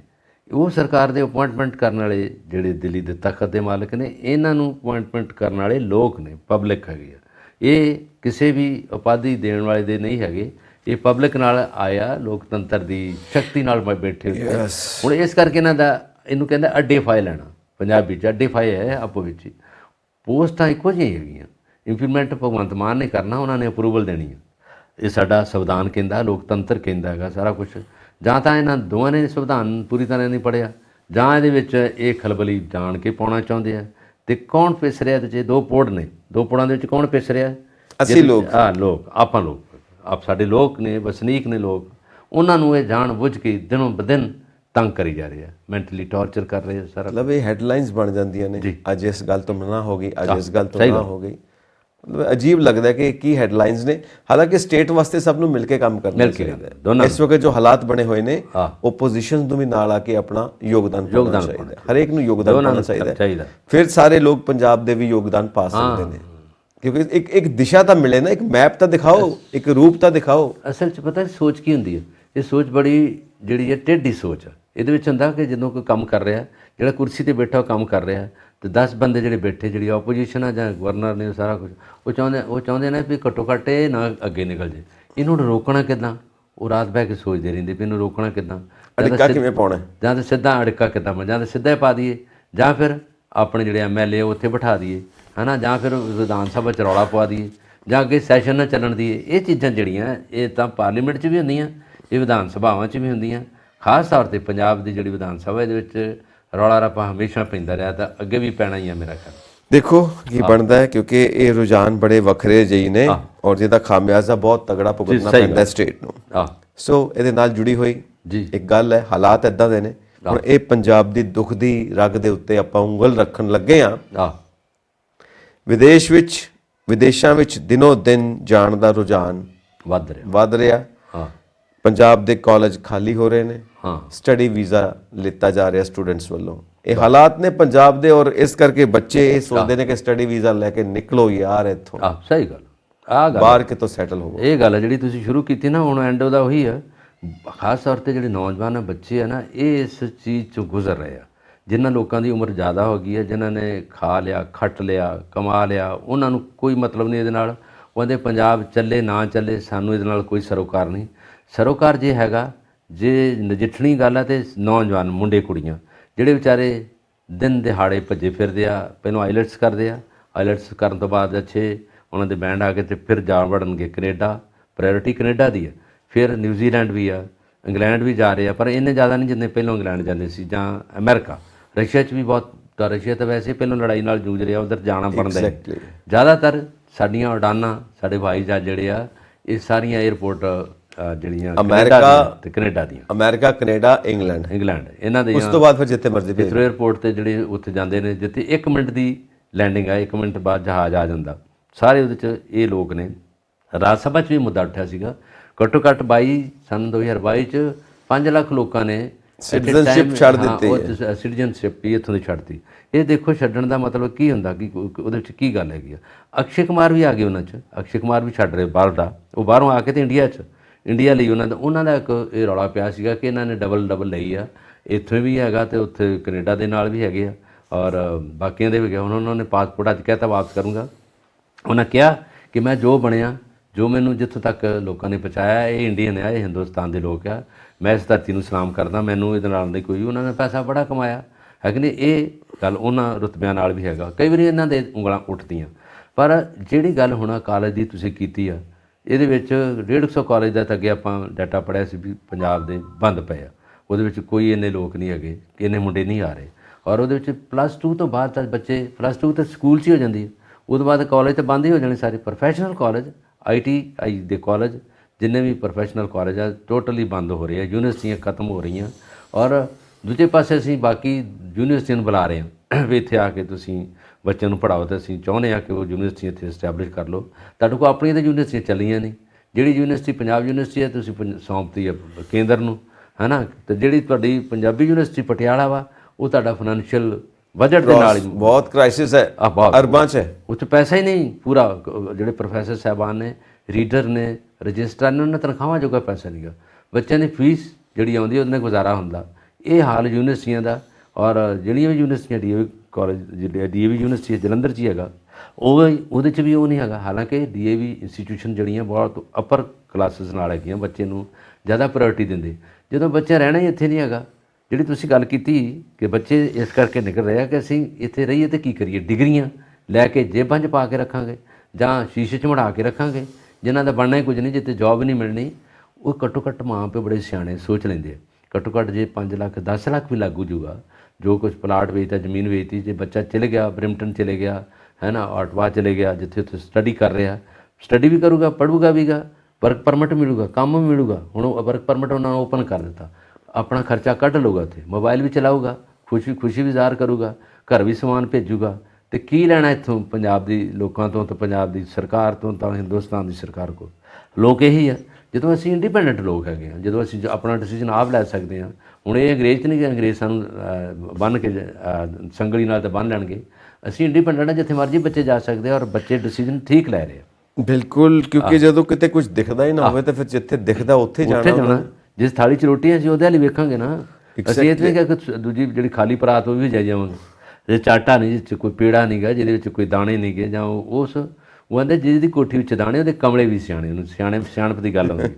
ਚਲੋ ਹੁਣ ਆਪਾਂ ਚੱਲੀਏ ਨਾ ਜੀ, ਹੋ ਗਿਆ ਟਾਈਮ, ਕਾਫੀ ਟਾਈਮ ਹੋ ਗਿਆ। ਆਪਣੇ ਮੁੱਦੇ ਵੀ ਤੁਸੀਂ ਆ ਮੁੱਦਾ ਬਹੁਤ ਅੱਛਾ ਲਿਆ ਕਵਰ ਹੋ ਗਏ ਨੇ। ਇਹ ਖਾਸ ਤੌਰ ਤੇ ਆਪਾਂ ਨਹੀਂ ਡਿਸਕਸ ਕਰਦੇ, ਸਾਰੇ ਚੈਨਲਾਂ ਤੇ ਆ, ਸਾਰੇ ਬਾਕੀ ਜਿਹੜੇ ਸੂਝਵਾਨ ਲੋਕ ਨੇ, ਐਡਵਾਈਜ਼ਰ ਲੋਕ ਨੇ, ਜਿਹੜੇ ਕਿ ਯੂਨੀਵਰਸਿਟੀ 'ਚ ਤੇ ਲੋਕਾਂ ਨੂੰ ਤਾਪ ਚੜਿਆ ਪਿਆ, ਜਿਹੜੇ ਆਰਗੇਨਾਈਜ਼ਰ ਨੇ, ਜਿੰਨੇ ਪ੍ਰੋਫੈਸਰ ਨੇ ਉੱਥੇ, ਉਹਨਾਂ ਨੂੰ ਕਿਹਾ ਗਿਆ ਕਿ ਜੇ ਤੁਸੀਂ ਤਨਖਾਹ ਲੈਣੀ ਆ ਤੇ ਬੱਚੇ ਐਡਮਿਸ਼ਨ ਲਈ ਲਿਆਓ।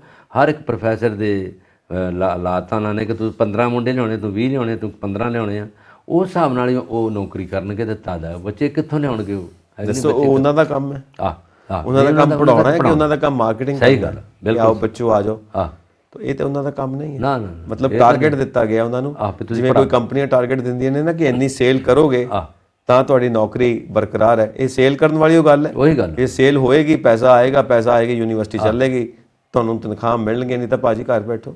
ਤੇ ਕੱਲ੍ਹ ਨੂੰ ਕਹਿਣਗੇ ਜੇ ਉਹਨਾਂ ਤੋਂ ਐਡਮਿਸ਼ਨ ਦਾ ਤਾਂ ਫੀਸ ਵੀ ਦਿਓ, ਫੀਸ ਵੀ ਤੁਸੀਂ ਆਪ ਹੀ ਦਿਓ। ਤੇ ਪ੍ਰੋਫੈਸਰ ਆਪਣੇ ਬੱਚੇ ਪੜ੍ਹਾਉਣਗੇ ਜਾਂ ਇਹਨਾਂ ਬੱਚਿਆਂ ਨੂੰ ਪੜ੍ਹਾਉਣਗੇ? ਸ਼ਾਇਦ ਨਵਾਂ ਰੂਲ ਆ ਜਾਵੇ, ਉਲਟੀ ਗੰਗਾ ਹੀ ਵਗ ਰਹੀ ਹੈ। ਨਵਾਂ ਰੂਲ ਆ ਜਾਵੇ ਸ਼ਾਇਦ ਕਿ ਇਹ ਵੀ ਪ੍ਰਾਈਵੇਟਾਈਜ਼ ਕਰ ਦਿਓ, ਯੂਨੀਵਰਸਿਟੀ ਪ੍ਰਾਈਵੇਟ ਕਾਰਪੋਰੇਟ ਨੂੰ ਦੇ ਦਿਓ, ਉਹ ਚਲਾਣਗੇ। ਇਹ ਇਸੇ ਕਰਕੇ ਕਰਨਾ ਨਾ, ਸਕੂਲ ਤਾਂ ਹੋ ਗਏ ਨਾ ਪ੍ਰਾਈਵੇਟਾਈਜ਼, ਦੁਕਾਨਾਂ ਖੁੱਲ੍ਹ ਗਈਆਂ ਸਕੂਲਾਂ ਦੀਆਂ, ਸਰਕਾਰੀ ਸਕੂਲ ਨਹੀਂ ਰਹੇ ਉਹ ਜਿਹੜੇ ਪਹਿਲਾਂ ਹੁੰਦੇ ਸੀ। ਹੁਣ ਉਹ ਖਤਮ ਹੋ ਗਿਆ ਕੰਮ। ਨਹੀਂ ਤਾਂ ਕੱਪੜਾਂ 'ਤੇ ਬੱਚੇ ਪੜ੍ਹਦੇ, ਫੱਟਿਆਂ 'ਤੇ ਪੜ੍ਹਦੇ ਸੀਗੇ, ਸਲੇਟਾਂ 'ਤੇ ਲਿਖਦੇ ਸੀਗੇ। ਉਹ ਜ਼ਮਾਨੇ ਲੱਦ ਗਏ, ਕਿਤਾਬਾਾਂ ਬਦਲ ਗਈਆਂ, ਸਿਲੇਬਸ ਬਦਲ ਗਏ, ਸਕੂਲ ਕਹਿਣਗੇ ਚੇਂਜ ਆ ਰਹੀ ਹੈ ਯਾਰ, ਤੁਸੀਂ ਚੇਂਜ ਨੂੰ ਸਵੀਕਾਰ ਕਿਉਂ ਨਹੀਂ ਕਰਦੇ? ਚੇਂਜ ਆ ਰਹੀ ਹੈ। ਬਸ ਅਸੀਂ ਇਹੀ ਕਹਿੰਦੇ ਹਾਂ, ਰੱਬ ਸੁੱਖ ਰੱਖੇ, ਰੱਬ ਸਾਡੀ ਸਟੇਟ ਦਾ ਭਲਾ ਹੋਵੇ, ਪੰਜਾਬ ਦਾ ਕਿ ਪੂਰੀ ਦੁਨੀਆ ਦਾ ਭਲਾ ਹੋਵੇ, ਬਿਲਕੁਲ ਜੀ। ਆਮ ਲੋਕਾਂ ਦਾ ਭਲਾ ਹੋਵੇ। ਆ ਜਿਹੜੀਆਂ ਪਾਵਰ ਗੇਮਸ ਚੱਲਦੀਆਂ ਪਈਆਂ ਨੇ ਨਾ, ਇਹਨਾਂ ਤੋਂ ਤਾਂ ਰੱਬ ਹੀ ਬਚਾ ਕੇ ਰੱਖੇ। ਬਚਾ ਕੇ ਰੱਖੇ। ਸੋ ਜੀ, ਸਾਡਾ ਚੈਨਲ ਪੰਜਾਬ ਮੇਲ USA TV ਸਬਸਕ੍ਰਾਈਬ ਕਰੋ, ਆਪਣੇ ਬਣਦੇ ਵਿਚਾਰ ਸਾਨੂੰ ਇਨਬਾਕਸ ਕਰੋ। ਚਲਿਏ ਬਲਕਾਰ, ਜ਼ਰੂਰ ਜੀ। ਸਤਿ ਸ਼੍ਰੀ ਅਕਾਲ।